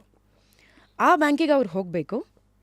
ಅಲ್ಲಿ ಹೋಗಿ ಅವರು ಈ ಥರ ಒಂದು ಕಾನ್ಸೆಪ್ಟಿಗೆ ನಾವು ಲೋನ್ ಮಾಡ್ತಾ ಇದ್ದೀವಿ ಅಂತ ಹೇಳಿದ್ರೆ, ಆ ಬ್ಯಾಂಕು ಅವರನ್ನು ನಂಬಿ 1 ಲಕ್ಷ ಕೊಟ್ಟರೆ 7,000 ರೂಪೀಸ್ ಸಬ್ಸಿಡಿ ಗೌರ್ಮೆಂಟಿಂದ ಬರುತ್ತೆ ಅಂತ ಆಯಿತು. ಇವತ್ತು ಯಾವ ಬ್ಯಾಂಕು ಏನೂ ಅಕೌಂಟೇ ಇಲ್ದಿರೋವಂಥ ವ್ಯಕ್ತಿಗೆ ಅಕೌಂಟ್ ಓಪನ್ ಮಾಡಿದ ತಕ್ಷಣ 1 ಲಕ್ಷ ಯಾವೊಂದು ಇದ್ರ ಮೇಲೆ ಕೊಡುತ್ತೆ? ಇವತ್ತು ಎಷ್ಟೊಂದು ಶ್ಯೂರಿಟಿ ಬೇಕು, ಆಕೆ ಏನು ಡಾಕ್ಯುಮೆಂಟ್ ಕೊಡ್ತಾಳೆ? ತನ್ನ ರೆಂಟಲ್ ಅಗ್ರಿಮೆಂಟ್ ಬಿಟ್ಟರೆ ಆಕೆ ಹತ್ರ ಏನೂ ಡಾಕ್ಯುಮೆಂಟ್ ಇಲ್ಲ. ಇದು ಯಾವುದು ನಡೆಯುವಂಥದ್ದೇ ಅಲ್ಲ ಅಂತ ಹೇಳಿ ಆವತ್ತೇ ನಾನು ನನ್ನ ಹಸ್ಬೆಂಡ್ ಡಿಸೈಡ್ ಮಾಡಿ, ಎಸ್ ಒಂದೇ ಕ್ಷಣ ಬ್ಯಾಂಕಲ್ಲಿ ನಾಳೆ ನಾವು ನಮ್ಮ ಪ್ರಾಪರ್ಟಿ ತರ್ತೀವಿ, ನಾವು ಸೈನ್ ಮಾಡ್ತೀವಿ, ನಮಗೆ ಲೋನ್ಸ್ ಕೊಡಬೇಕು ನೀವು. ಬ್ಯಾಂಕವ್ರು ಆಕ್ಸೆಪ್ಟ್ ಮಾಡಿದರು. ದಿವ್ಯಾ ಮ್ಯಾಮ್ ಅಂತಿದ್ರು, beyond Har limit, she is a regional head ನಾವು ಸೌತ್ ಇಂಡಿಯನ್ ಬ್ಯಾಂಕಲ್ಲಿ. ಆಗ ಅವರು ಜಸ್ಟ್ ಬ್ರಾಂಚ್ ಮ್ಯಾನೇಜರ್ ಆಗಿದ್ದರು. ಬಟ್ ಅವ್ರ ಕೈಲಿ ಮಾಡೋಕ್ಕೆ ಆಗದಿರೋ ಅಂಥದ್ದನ್ನು ಅವರು ಎಸ್ ಇಂಥ ಒಂದು ಕಾನ್ಸೆಪ್ಟ್ಗೆ ನಾನು ನಿಂತ್ಕೋಬೇಕು ಅಂತ ಹೇಳಿ ನಮ್ಮದು ಪ್ರಾಪರ್ಟಿ ಪೇಪರ್ಸ್ನ ತೊಗೊಂಡು ಇಮಿಡಿಯೇಟಾಗಿ ಕಾರ್ಗಳಿಗೆಲ್ಲ ಸ್ಯಾಂಕ್ಷನ್ ಮಾಡಿ ಎಲ್ಲ ಆಯಿತು. ಡಿಸೆಂಬರ್ 8ನೇ ತಾರೀಕು ನಮ್ಮ ಕಾರ್ಗಳು ಬಂತು. ಸೊ ಆ ಟೈಮಲ್ಲಿ ಎಷ್ಟು ಕಾರು, ಏನು project? 10 car. 10 car. And each car cost? Each car cost ಬಂದು 7,40,000 ರೂಪೀಸ್. 7,40,000ಗೆ ನಮಗೆ ಸಬ್ಸಿಡಿ ಎಲ್ಲ ಸೇರಿ ಒಂದು 70,000 ರೂಪೀಸ್ ಸಬ್ಸಿಡಿ ಸಿಕ್ತು. Almost 650 to 640 per car. Still 65 lakhs. Yes. So ಅಷ್ಟು ಕಾರಿಗೆ ನಾವು ಇದು ಮಾಡಿದ್ವಿ. ಸೊ ಅದಾದಮೇಲೆ ಡಿಸೆಂಬರ್ 8ಗೆ ಎಲ್ಲನೂ ಕಾರ್ಗಳು ನಮ್ಮ ಕೈಗೆ ಸಿಕ್ಬಿಡ್ತು. ಡ್ರೈವರ್ಸ್ ರೆಡಿ ಇದ್ದಾರೆ, ಕಾರ್ ರೆಡಿ ಇದೆ. ಏರ್ಪೋರ್ಟಲ್ಲಿ ಇಂಡಕ್ಷನ್ ಅಂತ ಮಾಡ್ತಾರೆ. ಇಂಡಕ್ಷನ್ ಅಂತ ಹೇಳಿದ್ರೆ it is A criteria. Complete vehicle correct ಇದೆಯಾ, ವೆಹಿಕಲ್ ಓಡಿಸೋರಿಗೆ ಪೊಲೀಸ್ ವೆರಿಫಿಕೇಷನಿಂದ ಹಿಡಿದು ಮೆಡಿಕಲ್ ಟೆಸ್ಟಿಂದ ಹಿಡಿದು ಸ್ಕಿಲ್ ಟೆಸ್ಟ್ ಆಗಿದೆಯಾ, ವಿಷನ್ ಟೆಸ್ಟ್ ಆಗಿದೆಯಾ, ಗೌರ್ನಮೆಂಟ್ ಡಾಕ್ಟ್ರು ಬರ್ದಿಯಾರಾ, ಹೆಲ್ತ್ ಚೆನ್ನಾಗಿದೆ ಅಂತ ಬರ್ದಿದ್ದಾರಾ, ಡ್ರೈವಿಂಗ್ ಲೈಸೆನ್ಸ್ ಇದೆಯಾ, ಇದೆಲ್ಲ ಬಂತು. ಇದರದ್ದೆಲ್ಲ ಅವ್ರದ್ದೇ ಆದ ಕ್ರೈಟೀರಿಯಾನ ಕಂಪ್ಲೀಟ್ ಮಾಡಬೇಕು ಅವರು. ಗಾಡಿ ರೆಡಿ ಇದೆ. ಯಾವುದೋ ಒಂದು ಕಾರಣಕ್ಕೆ ಏರ್ಪೋರ್ಟಲ್ಲಿ ಇಂಡಕ್ಷನ್ ಆಗ್ತಾಯಿಲ್ಲ ನನ್ನದು. ಏನು ಕಾರಣ? ಕಾರಣ ಯಾರು ಅದೊಂಥರ ಗೋಪ್ಯವಾಗಿರೋವಂಥದ್ದು, ಎಲ್ಲೂ ಅದು ಹೊರಗಡೆ ಬರೋಲ್ಲ. ನಿಂತ್ಕೊಂಡಿದ್ದೀವಿ, ಇವತ್ತು ಇಂಡಕ್ಷನ್ ಮಾಡ್ತೀವಿ ಅಂತ ಕರೀತಾರೆ, ನನ್ನ ಕಾರ್ ಇಂಡಕ್ಷನ್ ಆಗಲ್ಲ, ವಾಪಸ್ ಹೋಗ್ತೀನಿ. ಮತ್ತೆ ನಾಳೆ ಬನ್ನಿ ಅಂತಾರೆ, ಮತ್ತೆ ಕಾರ್ಗಳು ಇಂಡಕ್ಷನ್ ಆಗಲ್ಲ. ನನಗೆ ಟೆನ್ಷನ್ ಏನು ಅಂತ ಹೇಳಿದ್ರೆ, ಈ ಕಡೆ ಸಾಲ ಮಾಡಿಬಿಟ್ಟಿದ್ದೀವಿ. ಕಾರ್ ಡಿಸೆಂಬರ್ 8ಗೆ ಬಂದುಬಿಟ್ಟಿದೆ. ಜಾನ್ವರಿ 7 ನಂದು ಫಸ್ಟ್ EMI. ಹೇಗೆ ಕಟ್ಟಬೇಕು ಗೊತ್ತಿಲ್ಲ. ಒಂದು ಗಾಡಿಗೆ 16,000 EMI. ನಂಗೆ ಹೇಗೆ ಕಟ್ಟಬೇಕು ಅಂತಲೂ ಗೊತ್ತಿಲ್ಲ. ಲಾಟ್ ಆಫ್ ಥಿಂಗ್ಸ್ ನನಗೆ. ಎದ್ದೇಳ್ತೀನಿ, ಒಂದು ಏಟ್ ಬೀಳುತ್ತೆ, ಎದ್ದೇಳ್ತೀನಿ, ಒಂದು ಏಟ್ ಬೀಳುತ್ತೆ. ಈ ಥರ ಜರ್ನಿ. ಲೈಕ್ ಒಂದಿನ ಅಪ್ರೂವಲಿಗೆ ನಿಂತ್ಕೊಳ್ತೀನಿ, ಆಲ್ಮೋಸ್ಟ್ ಡೇಟ್ ಹತ್ರ ಬರ್ತಿದೆ. ನಾನು ಮ್ಯಾನೇಜಿಂಗ್ ಡೈರೆಕ್ಟ್ರಿಗೆ ಹೇಳ್ತಾ ಇದ್ದೀನಿ, ಅವ್ರು ಔಟ್ ಆಫ್ ಸ್ಟೇಷನ್ಲಿದ್ದಾರೆ, ಹುಬ್ಳಿಲಿದ್ದರು. ನಾನು ಹೇಳ್ತೀನಿ, ಸರ್ ತುಂಬ ಕ್ರಿಟಿಕಲ್ ಇದೆ, ಈ ಥರ ಎಲ್ಲ ಇದೆ ಸರ್, ನಾಡಿದ್ದು ಅಟ್ಲೀಸ್ಟ್ ಒಂದು 3 ದಿನ ನಾವು ಡ್ರೈವ್ ಮಾಡಿಬಿಟ್ರು ಒಂದು ಸ್ವಲ್ಪ ಹಣ ಬರುತ್ತೆ, ಅದು ಮಿಕ್ಕಿದ್ದನ್ನು ನಾವು ಹಣನ ಹೊಂಚ್ಬೋದು. ಯಾಕಂತ ಹೇಳಿದ್ರೆ ನಾವು ಏರ್ಪೋರ್ಟಿಂದ ಪಿಕಪ್ ತೊಗೋತಾ ಇದ್ದೀವಿ, ನಾವಿನ್ನೂ ಎಸ್ಟಾಬ್ಲಿಷ್ ಆಗಿಲ್ಲ, ಸ್ಟಾರ್ಟಪ್ ಆಗಿಲ್ಲ, ಏರ್ಪೋರ್ಟ್ ಕೊಡ್ತಾ ಇದ್ದೀವಿ ಅಂತ ಹೇಳಿ ನಾವು ಈ ಕಡೆಯಿಂದ ಹೋದರೂ ಆ ಕಡೆಯಿಂದ ವೆಹಿಕಲ್ ನಾನು ಐಡಲ್ಲೇ ಬರಬೇಕು. KSTD ಜೊತೆ ನಿಂತ್ಕೊಂಡ್ರು ನನ್ನ ವೆಹಿಕಲ್ ಆ ಕಡೆಯಿಂದ ಐಡಲಾಗೇ ಬರಬೇಕು. ನಾನು ಇದಕ್ಕೆಲ್ಲ ಸುಮಾರು ಸಿದ್ಧತೆಗಳನ್ನ ಮಾಡ್ಕೋಬೇಕು. ನಾನು ಎಲ್ಲರಿಗೂ ಹೇಳಬೇಕು ನಾನು ಏರ್ಪೋರ್ಟಿಗೆ ಲಾಂಚ್ ಮಾಡ್ತಾ ಇದ್ದೀನಿ ಅಂತ. ಬಟ್ ಏನು ಮಾಡೋಕ್ಕೂ ನನಗೇನು ಗೊತ್ತಾಗ್ತಾ ಇಲ್ಲ, ಯಾಕಂದರೆ ಅಪ್ರೂವಲ್ ಇಲ್ಲ. ಬೆಳಗ್ಗೆ 7 ಗಂಟೆಗೆ 10 ಗಂಟೆಗೆ ಬಂದುಬಿಡಿ ಅಂದರು ವೆಹಿಕಲ್ ಜೊತೆಗೆ. ವೆಹಿಕಲ್ ಇಂಡಕ್ಷನ್ ಆಗುತ್ತೆ ಅಂತ 4 ಗಂಟೆ ಆಯಿತು, 5 ಗಂಟೆ ಆಯಿತು. ಎಲ್ಲ ಹೆಣ್ಮಕ್ಳು ಕಾಯ್ತಾ ಇದ್ದಾರೆ ಯೂನಿಫಾರ್ಮ್ ಹಾಕ್ಕೊಂಡು. ಊಟ ಇಲ್ಲ, ತಿಂಡಿ ಇಲ್ಲ. ನೈಟ್ 9 o'clock ಆದರೂ ಇಂಡಕ್ಷನ್ ಆಗ್ತಾ ಇಲ್ಲ ವೆಹಿಕಲ್ಲು. ಮಳೆ ಬರ್ತಾ ಇದೆ, ಒಬ್ಬಳೇ ನಿಂತಿದ್ದೀನಿ. ಸುಮಾರು ಒಂದು 9ರಿಂದ 10 ಜನ ಆಫೀಸರ್ಸು, ಜೊತೆಗೆ KSTDC ಅವರು. ನಂಗೆ ಕಣ್ಣಲ್ಲಿ ನೀರು ಬರ್ತಾ ಇದೆ. ಸರ್ ಹೇಗೆ ಮಾಡಬೇಕು? ದಿನ ಹತ್ರ ಬರ್ತಾ ಇದೆ, ಲಾಂಚ್ ಆಗ್ತಾಯಿಲ್ಲ ಗಾಡಿಗಳು, ಡ್ರೈವರ್ಸ್ ರೆಡಿ ಇದ್ದಾರೆ. ಎಷ್ಟು ದಿನ ಕಾಯ್ತಾರೆ ನಮಗೋಸ್ಕರ ವೆಹಿಕಲ್ ಇಟ್ಕೊಂಡು? ಆವಾಗ ಹೋಗ್ಬಿಟ್ರೆ ಡ್ರೈವರು, ಏನು ಮಾಡೋದು? ಮತ್ತು ನಂಗೆ ಒಂದು ಡ್ರೈವರ್ ಥರ ತುಂಬ ಚಾಲೆಂಜಿಂಗ್ ಆಗಿದೆ, ಹೇಗೆ ಮಾಡೋದು ಅಂತ ಹೇಳಿ ಎಲ್ಲ ಬರೀ ಸಮಾಧಾನ ಮಾತಾಡ್ತಾ ಇದ್ದಾರೆ. ಇಮಿಡಿಯೇಟಾಗಿ ಪುಷ್ಕರ್ ಸರಿಗೆ ನಾನು ಕಾಲ್ ಮಾಡಿದೆ. ಸರ್ ತುಂಬ ಚಾಲೆಂಜಿಂಗ್ ಆಗಿದೆ, ಏನು ಮಾಡಬೇಕು ನನಗೆ ಗೊತ್ತಾಗ್ತಾ ಇಲ್ಲ ಅಂತ.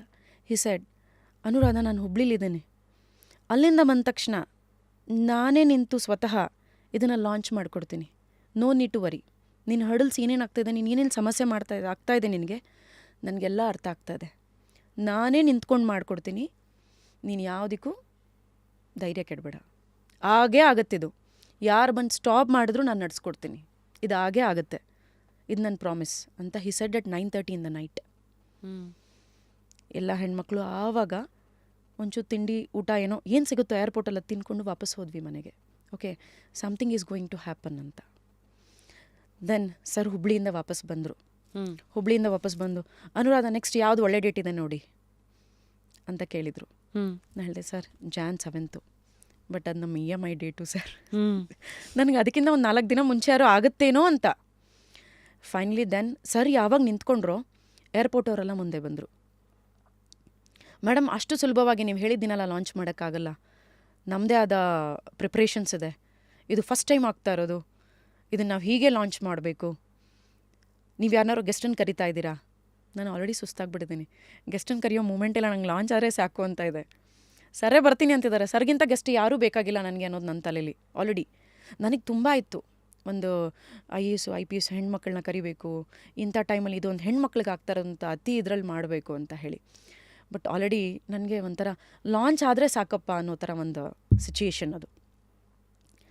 ಆಯಿತು ಮೇಡಮ್, ಇದೆಲ್ಲ ಆಗಿದೆ, ಸೆಟ್ ಆಗಿದೆ, ನಾವು ಬ್ಯಾನರ್ಸ್ ರೆಡಿ ಮಾಡಬೇಕು, ಅದು ರೆಡಿ ಮಾಡಬೇಕು, ಇದು ರೆಡಿ ಮಾಡಬೇಕು, ಚಾನಲ್ಸಿಗೆ ಇನ್ಫಾರ್ಮೇಷನ್ ಕೊಡಬೇಕು, ಮೀಡಿಯಾ ಮೆನ್ಷನ್ಸ್ ಮಾಡಬೇಕು, ಹಾಗೆಲ್ಲ ಹೇಳಿದರು. ಓಕೆ ಸರ್, Jan 7th ಮಾಡೋಣ ಎಲ್ಲ. ಓಕೆ ಮೇಡಮ್, Jan 7th ಆದರೆ ಓಕೆ. Jan 7th ಸೆಟ್ ಆಯಿತು. So finally Jan 7th set ಆಯಿತು. ಮಾರನೇ ದಿನ ಬೆಳಗ್ಗೆ ನಮಗೆಲ್ಲ 7 ಗಂಟೆಗೆ ಒಳಗಡೆ ಲಾಗಿನ್ ಆಗೋಕ್ಕೆ ಹೇಳಿದರು. 10:30 ಮುಹೂರ್ತ, ಲಾಂಚಿಂಗ್ ಟೈಮ್. ಹಿಂದಿನ ದಿನ ನನ್ನ ಡ್ರೈವರ್ ಒಬ್ಬರು ಫೋನ್ ಮಾಡಿ, ಮೇಡಮ್ ನನ್ನ ಕೈಲಿ ಆಗ್ತಾನೇ ಇಲ್ಲ, ನಾನು ಹಾಸ್ಪಿಟ್ಲಿಗೆ ಅಡ್ಮಿಟ್ ಆಗಬೇಕು. ಅಯ್ಯೋ, ಯಾಕೆ? ಹೆಲ್ತ್ ಇಶ್ಯೂಸ್ ಏನೋ. ಸೊ ಈ ಥರ ಒಂದೊಂದು ಹರ್ಡಲ್ಲು ಹಂತಕ್ಕೂ. ಹೌದು. ದೆನ್ ನನ್ನ ಹಸ್ಬೆಂಡ್ ಹೇಳಿದರು, ಯಾಕೆ ಯೋಚನೆ ಮಾಡ್ತೀಯಾ, ನೀನೇ ಇದೆಯಲ್ಲ 10ನೇ ಅವಳು, ಎಲ್ಲೂ ಯೋಚನೆ ಮಾಡೋದು ಇದೇ ಇಲ್ಲ, ನಾಳೆ ಬೆಳಗ್ಗೆ ಲಾಂಚ್ ಆಗ್ತಾ ಇದೆ. ನನಗೇನಂದರೆ ಹೊಸ ವೆಹಿಕಲ್ನ ಮುಟ್ಟಬೇಕಲ್ಲ ಅಂತ. ನನ್ನ ಮನೇಲಿ ಆಲ್ರೆಡಿ ನಾನು ಕಾರ್ ತೊಗೊಂಡಿದ್ದೆ, ನಾನು ಓಡ್ಸೋಕ್ಕೆ ಶುರು ಮಾಡಿದ್ದೆ. Then also the barrier is, ನಾಳೆ ಬೆಳಗ್ಗೆ ನಾನು ಹೊಸ ವೆಹಿಕಲ್ನ ಓಡಿಸ್ಕೊಂಡು ಹೋಗಬೇಕಲ್ಲ. ಮತ್ತು ಅಲ್ಲೋಗಿ ಪ್ರಿಪ್ರೇಷನ್ಸ್ ಇದೆ, ಅದನ್ನೆಲ್ಲ ನಾನು ಹೆಂಗೆ ಹ್ಯಾಂಡ್ಲು ಮಾಡ್ತೀನಿ, ನಾನೊಂದು ಚಾಲಕಿಯಾಗಿ ಹೋಗ್ತಾ ಇದ್ದೀನಿ, ನಾನು ಹೆಂಗೆ ಹ್ಯಾಂಡ್ಲು ಮಾಡ್ತೀನಿ ಅನ್ನೋದು. ಓಕೆ, ನನ್ನ ಹಸ್ಬೆಂಡ್ ಹೇಳಿದ್ರು, ಏನೂ ತಲೆ ಕೆಡ್ಸ್ಕೊಬೇಡ, ನಾಳೆ ಬೆಳಗ್ಗೆ 4 ಗಂಟೆಗೆ ನಮ್ಮ ಜರ್ನಿ ಸ್ಟಾರ್ಟ್ ಮಾಡ್ತಾ ಇದ್ದೀವಿ ಇಲ್ಲಿಂದ, ನಾನು ನಿನ್ನ ಜೊತೆ ಕೂತ್ಕೋತೀನಿ, ಇಲ್ಲಿಂದ ಏರ್ಪೋರ್ಟ್ಗೆ ಹೋಗೋಣ, ಎಲ್ಲ ಹುಡುಗಿರು ಅಸೆಂಬಲ್ ಆಗೋಣ, ಒಂದೇ ಥರ ಡೆಕೋರೇಟ್ ಆಗುತ್ತೆ ವೆಹಿಕಲ್ ಎಲ್ಲ, ಅಲ್ಲಿಂದ ಏರ್ಪೋರ್ಟ್ ಅರೈವಲ್ಗೆ ಹೋಗ್ತಾ ಇದ್ದೀವಿ ಅಷ್ಟೇ. He said okay fine. ನಾನು ಕೂಡ ಯೂನಿಫಾರ್ಮ್ ಹಾಕ್ಕೊಂಡೆ, ಹೋಗಿ ನಿಂತ್ವಿ. ಎಕ್ಸಾಕ್ಟ್ 10 o'clock ಒಂದು ಸರ್ಪ್ರೈಸ್ ಏನು ಕೊಟ್ಟರು ಅಂದರೆ ಪುಷ್ಕರ್ ಸರು, ಏರ್ಪೋರ್ಟ್ CEO ಹರಿಹರ ಮಾರರ್, ಅವ್ರನ್ನ ಕರ್ಕೊಂಡು ಬಂದರು ಗೆಸ್ಟ್ ಆಗಿ ಸರ್ರೇ. ನಮಗಿದ್ರ ಬಗ್ಗೆ ಏನೂ ಇಲ್ಲ, ಅಂದಾಜು ಕೂಡ ಇಲ್ಲ. ದೆನ್ ಅವರಿಬ್ಬರು ನನಗೆ ಹೇಳಿದರು, we are there with you always. ನಿನ್ನ ಜರ್ನಿ ಇಲ್ಲಿಂದ ನೀನು ಏನೇನು ಹರ್ಡಲ್ಸ್ ಆಗ್ತಾ ಇದೆಯೋ ನಿನಗೆ, ನಾವಿಬ್ಬರು ನಿಂತ್ಕೊಂಡಿದ್ದೀವಿ ಇದಕ್ಕೆ, ಇನ್ನು ಮುಂದೆ ನಾವಿರ್ತೀವಿ ನಿನ್ನ ಜೊತೆ ಅಂತ ಹೇಳಿ ಎಕ್ಸಾಕ್ಟ್ 10:30ಗೆ ನಮ್ಮ ಕ್ಯಾಬ್ಸ್ ಲಾಂಚ್ ಆಯಿತು. ಫಸ್ಟ್ ಟೈಮ್ ಇನ್ ಇಂಡಿಯಾ ಅದು ಕೂಡ.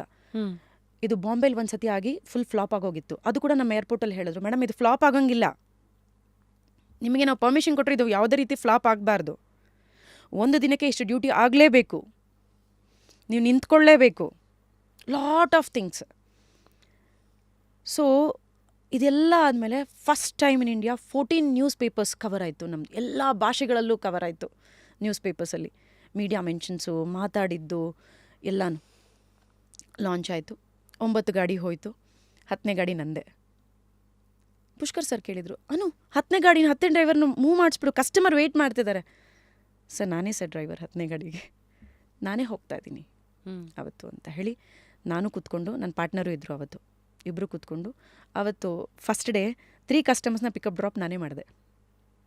So this is the launching journey of international airport. ಅಲ್ಲಿಂದ ಇಲ್ಲಿವರೆಗೂ ಅದಾದಮೇಲೆ ಯಾರೂ ನಮ್ಮನ್ನ ಏರ್ಪೋರ್ಟಲ್ಲಿ ಸ್ಟಾಪೇ ಮಾಡಲಿಲ್ಲ. Beautiful. Wake up to fresh ideas. Repose. So I have couple of questions here. ಅಂದರೆ ಜನಗಳ ಕ್ಯೂರಿಯಾಸಿಟಿನ ರೆಪ್ರೆಸೆಂಟ್ ಮಾಡ್ತಾ. ಫಸ್ಟ್ಲಿ ಎಲ್ರಿಗೂ ಗೊತ್ತು, ಇವತ್ತಿನ Uber, Ola plus blue smart ಕಾಲದಲ್ಲೂ ಒಂದು USP ಇಸ್ ಗೋಪಿಂಗ್ ಕ್ಯಾಬ್ಸ್, ಹೆಣ್ಮಕ್ಳೇ ಡ್ರೈವರ್ಗಳು. ಆ್ಯಂಡ್ ಅದರಲ್ಲೂ ಅಷ್ಟೇ ನಿಮಗೆ GPS ಫೀಚರ್ಸ್ ಇದೆ, SOS ಪ್ಯಾನಿಕ್ ಬಟನ್ ಇದೆ. ಇದೆಲ್ಲದ್ರ ಜೊತೆಗೆ of course there all certified by Maruti Suzuki driving ಸ್ಕೂಲಿಂದ, ಮತ್ತು ಸೆಲ್ಫ್ ಡಿಫೆನ್ಸ್ ಟ್ಯಾಕ್ಟಿಕ್ಸ್ ಅಲ್ಲೆಲ್ಲ ಟ್ರೈನ್ ಆಗಿದೆ. ಹೌದು. ಸೊ ಈಗ ಎಕ್ಸಾಂಪಲ್ ಒಂದು ತೊಗೊಳೋದಾದರೆ, ಊಬರ್ ಆಲ್ಮೋಸ್ಟ್ 125ಕ್ಕೂ ಹೆಚ್ಚು ಸಿಟೀಸು ಇನ್ ಇಂಡಿಯಾ 10 ವರ್ಷ ಆಯ್ತು ಅವ್ರದ್ದು. ಅಂದರೆ ಈ ಥರದ ಒಂದು ಘಟಾನುಘಟಿಗಳ ಜೊತೆಗೆ ಯಾರೋ ಹೆಣ್ಮಕ್ಳು ಇದನ್ನು ನೋಡ್ತಾ ಇರೋರು, ನಾವು ಡ್ರೈವರಾಗಿ ಬರಬೇಕಂದಾಗ how do you pick drivers firstly go pink ಇದರಲ್ಲಿ? ಅವ್ರ ಕಡೆಯಿಂದ ಏನೇನು ತರಬೇಕು apart from their intention themselves? Money investment ಏನು, ಟೈಮ್ ಇನ್ವೆಸ್ಟ್ಮೆಂಟ್ ಏನು? ನೆಕ್ಸ್ಟು ನಾನು ಹೇಳ್ದಂಗೆ ನಿಮಗೆ 25 ಗಾಡಿಗಳು ಹೊರಗಡೆ ಬರಬೇಕು ಅಂತ ಅಂದೆ ಈ ಒಂದಿದ್ರಲ್ಲಿ ಏಪ್ರಿಲ್ ಒಳಗಡೆ ಅಂತ.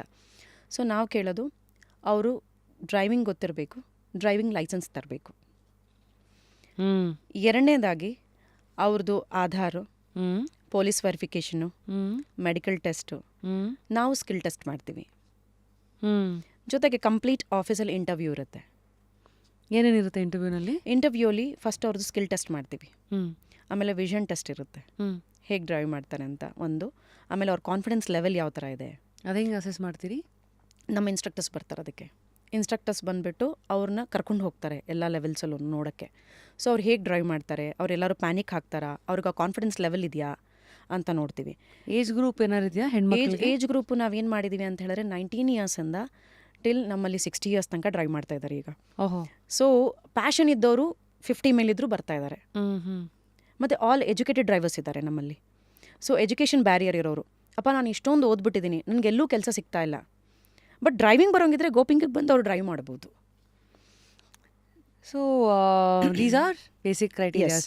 ನೆಕ್ಸ್ಟು ಸ್ವಲ್ಪ ಹೊತ್ತಿಗೆ ಮುಂಚೆ when you are talking about airport launch ಕೇಳಿದಾಗಲೇ ಅಪ್ಪ ಇಷ್ಟೆಲ್ಲ ಹರ್ಡಲ್ಸಾ ಅಂತ ಅನಿಸ್ತು. ಮಧ್ಯದಲ್ಲಿ ಅವ್ರನ್ನ ಮಾತು ಹೇಳ್ತಾರೆ, ಫ್ಲಾಪ್ ಆಗೋಂಗಿಲ್ಲ, ನಿಲ್ಲಬೇಕು ಅಂತ.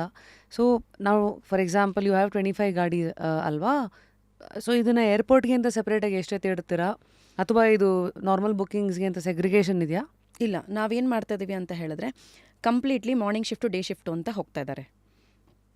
25 ವೆಹಿಕಲ್ಸಲ್ಲಿ ಮಾರ್ನಿಂಗು ಮತ್ತು ಡೇ ಮಾರ್ನಿಂಗು ಮತ್ತು ನೈಟ್ ಶಿಫ್ಟ್ಸ್ ಅಂತ ನೈಟ್. ಓಕೆ. ನೈಟ್ ಅಂತ ಹೇಳಿ. ಸೊ ಮಾರ್ನಿಂಗ್ ಕಂಫರ್ಟಬಲ್ ಇದ್ದವರು ನೈಟ್ ನಾನು ಡ್ರೈವ್ ಮಾಡಲ್ಲ, ಫ್ಯಾಮಿಲಿ ನೋಡ್ಕೊಳ್ಬೇಕು ಅಂದವ್ರು ಮಾರ್ನಿಂಗ್ ಶಿಫ್ಟಲ್ಲಿ ಇರ್ತಾರೆ. ಡೇ ನೈಟ್ ಶಿಫ್ಟವರು we are very much comfortable, ನಾವು ನೈಟೇ ಡ್ರೈವ್ ಮಾಡ್ತೀವಿ ಅಂದವ್ರು ನೈಟ್ ಡ್ರೈವ್ ಮಾಡ್ತಾರೆ. ಸೊ 24/7 ಏರ್ಪೋರ್ಟಿಗೆ ನಾವು 100% ಕೊಡ್ತಾ ಇದ್ದೀವಿ ಇವಾಗ. 24/7 ಏರ್ಪೋರ್ಟಿಗೆ ಕೊಡ್ತಾ ಇದ್ದೀವಿ. ಅದ್ರ ಜೊತೆಗೆ ನಮ್ಮದು 10 ವೆಹಿಕಲ್ಸ್ ಹೊರಗಡೆ ಏನಿದೆಯೋ ಅದರಲ್ಲಿ ನಾವು city service, out of station ಅದನ್ನು ಕೊಡ್ತಾ ಇದ್ದೀವಿ ಇವಾಗ. Curious to know the life of a driver at go pink. ಅಂದರೆ ನಮ್ಮ ಹೆಣ್ಣು ಚಾಲಕಿಯರು ಇವರಿಗೆಲ್ಲ ಎಷ್ಟು ಅವರ್ ಶಿಫ್ಟ್ ಇರುತ್ತೆ? 8 to 9 ಅವರ್ಸಲ್ಲಿ ಡ್ರೈವ್ ಮಾಡ್ತಾರೆ ಅವರು. ಮತ್ತು ನಮಗೆ ಏರ್ಪೋರ್ಟಲ್ಲಿ ಏನೇನು ಅನುಕೂಲ ಮಾಡಿಕೊಟ್ಟಿದ್ದಾರೆ ಅಂತ ಹೇಳಿದ್ರೆ, ಅರೈವಲ್ ಪಿಕಪ್ಸ್ ಕೊಡ್ತಾ ಇದ್ದಾರೆ ಅಂತ ಹೇಳಿದ್ರೆ, ನಾವು KSTTC ಜೊತೆ ಇರೋದ್ರಿಂದ ನಾವು ಅಂಬ್ರೆಲಾ KSTTCಗೆ. ಸೊ ನಾವೇನು ಮಾಡ್ತೀವಿ ಅಂದರೆ, ನಾವು ಡೈರೆಕ್ಟಾಗಿ ಅರೈವಲಿಗೆ ಬಂದ ತಕ್ಷಣ ವಿಮೆನ್ ಯಾರೇ ಕಸ್ಟಮರ್ ಬಂದರೂ ನಾವು ಹತ್ಕೊಂಡು ಹೋಗ್ಬೋದು. ಸೊ ಬೇಸಿಕ್ಲಿ ಫಸ್ಟ್ ಪ್ರಯಾರಿಟಿ ಹೆಣ್ಮಕ್ಳಿಗೆ. ಏರ್ಪೋರ್ಟಲ್ಲಿ ಇರೋದೇ ಬರೀ ಹೆಣ್ಮಕ್ಳಿಗೆ ಮಾತ್ರ. ನಾವು ಸಿಟಿಯಿಂದ ಫ್ಯಾಮಿಲಿಗೆ ಕೊಡ್ತಾ ಇದ್ದೀವಿ ಗೋಪಿಂಕಿಂದ. Men is allowed when family is there. ಆದರೆ ಏರ್ಪೋರ್ಟಲ್ಲಿ 100% ನಾವು ಸಿಂಗಲ್ ವಿಮೆನ್ನಷ್ಟೇ ಪಿಕ್ ಮಾಡಬೇಕು. ಯಾಕೆ ಅಂತ ಹೇಳಿದ್ರೆ ನಮ್ಮ ಸರ್ವೀಸು ತುಂಬ ಪೂರಕವಾಗಿ ಹೆಣ್ಣುಮಕ್ಕಳಿಗೆ ಕೊಡಬೇಕು ಅನ್ನೋದು ಒಂದು ಕಂಡೀಷನ್ ಇದೆ ಏರ್ಪೋರ್ಟಲ್ಲಿ. ಸೊ ಹಾಗಾಗಿ ನಾವು ಇಷ್ಟು ವರ್ಷ 5 ವರ್ಷದ ಜರ್ನಿಲಿ ಏರ್ಪೋರ್ಟಿಂದ ಬರೀ ಹೆಣ್ಣು ಮಕ್ಕಳಿಗೆ ಮಾತ್ರ ಕೊಟ್ಟಿದ್ದೀವಿ. ಸೊ 8 to 9 ಅವರ್ಸ್ ಡ್ರೈವ್ ಮಾಡ್ತಾರೆ. And I you comfortable sharing? ಇವರೆಲ್ಲ ಏನು ಸ್ಯಾಲ್ರಿ ತೊಗೊತಾರೆ? ಇವ್ರುಗಳಿಗೆಲ್ಲ ಏನು ರೈಟ್ ಬೇಸ್ ಇರುತ್ತಾ? There is a different things. ಎಲ್ಲ ಮಾಡೆಲ್ ನಾವು ಚೇಂಜ್ ಮಾಡಿದ್ದೀವಿ. ಅಂದರೆ ಟೈಮು ನೋಡಿಕೊಂಡು, ಸಿಚುಯೇಷನ್ಸ್ ನೋಡ್ಕೊಂಡು ನಾವು ತುಂಬ ಚೇಂಜ್ ಮಾಡಿದ್ದೀವಿ. ಏರ್ಪೋರ್ಟಲ್ಲಿ ನಾವು ಬಂದ ತಕ್ಷಣ 10 ಗಾಡಿ ತೊಗೊಂಬಂದ್ವಿ. ಆದರೆ 1 ಇಯರ್ಲಿ ನಮಗೆ ಕೋವಿಡ್ ಬಂದುಬಿಡ್ತು. ಆಗ ನಾವು ಮಾಡೆಲ್ನ ಚೇಂಜ್ ಮಾಡಬೇಕಾಗಿತ್ತು. ಅಂದರೆ ಸಸ್ಟೈನ್ ಆಗೋದೇ ನಮಗೊಂದು ದೊಡ್ಡ ಇದಾಗ್ತಿತ್ತು. ಯಾಕಂದರೆ 2 years ಎಲ್ಲ ವರ್ಕ್ ಫ್ರಮ್ ಹೋಮ್. ನಾವು ಸ್ಕೂಲ್ಸ್ ಮಾಡ್ತಿದ್ವಿ, ನೋ ಸ್ಕೂಲ್ಸ್. ಸೊ ಬಿಸ್ನೆಸ್ ಕಂಪ್ಲೀಟಾಗಿ ಡೌನ್ ಆಗಿಬಿಡ್ತಾ ಇತ್ತು.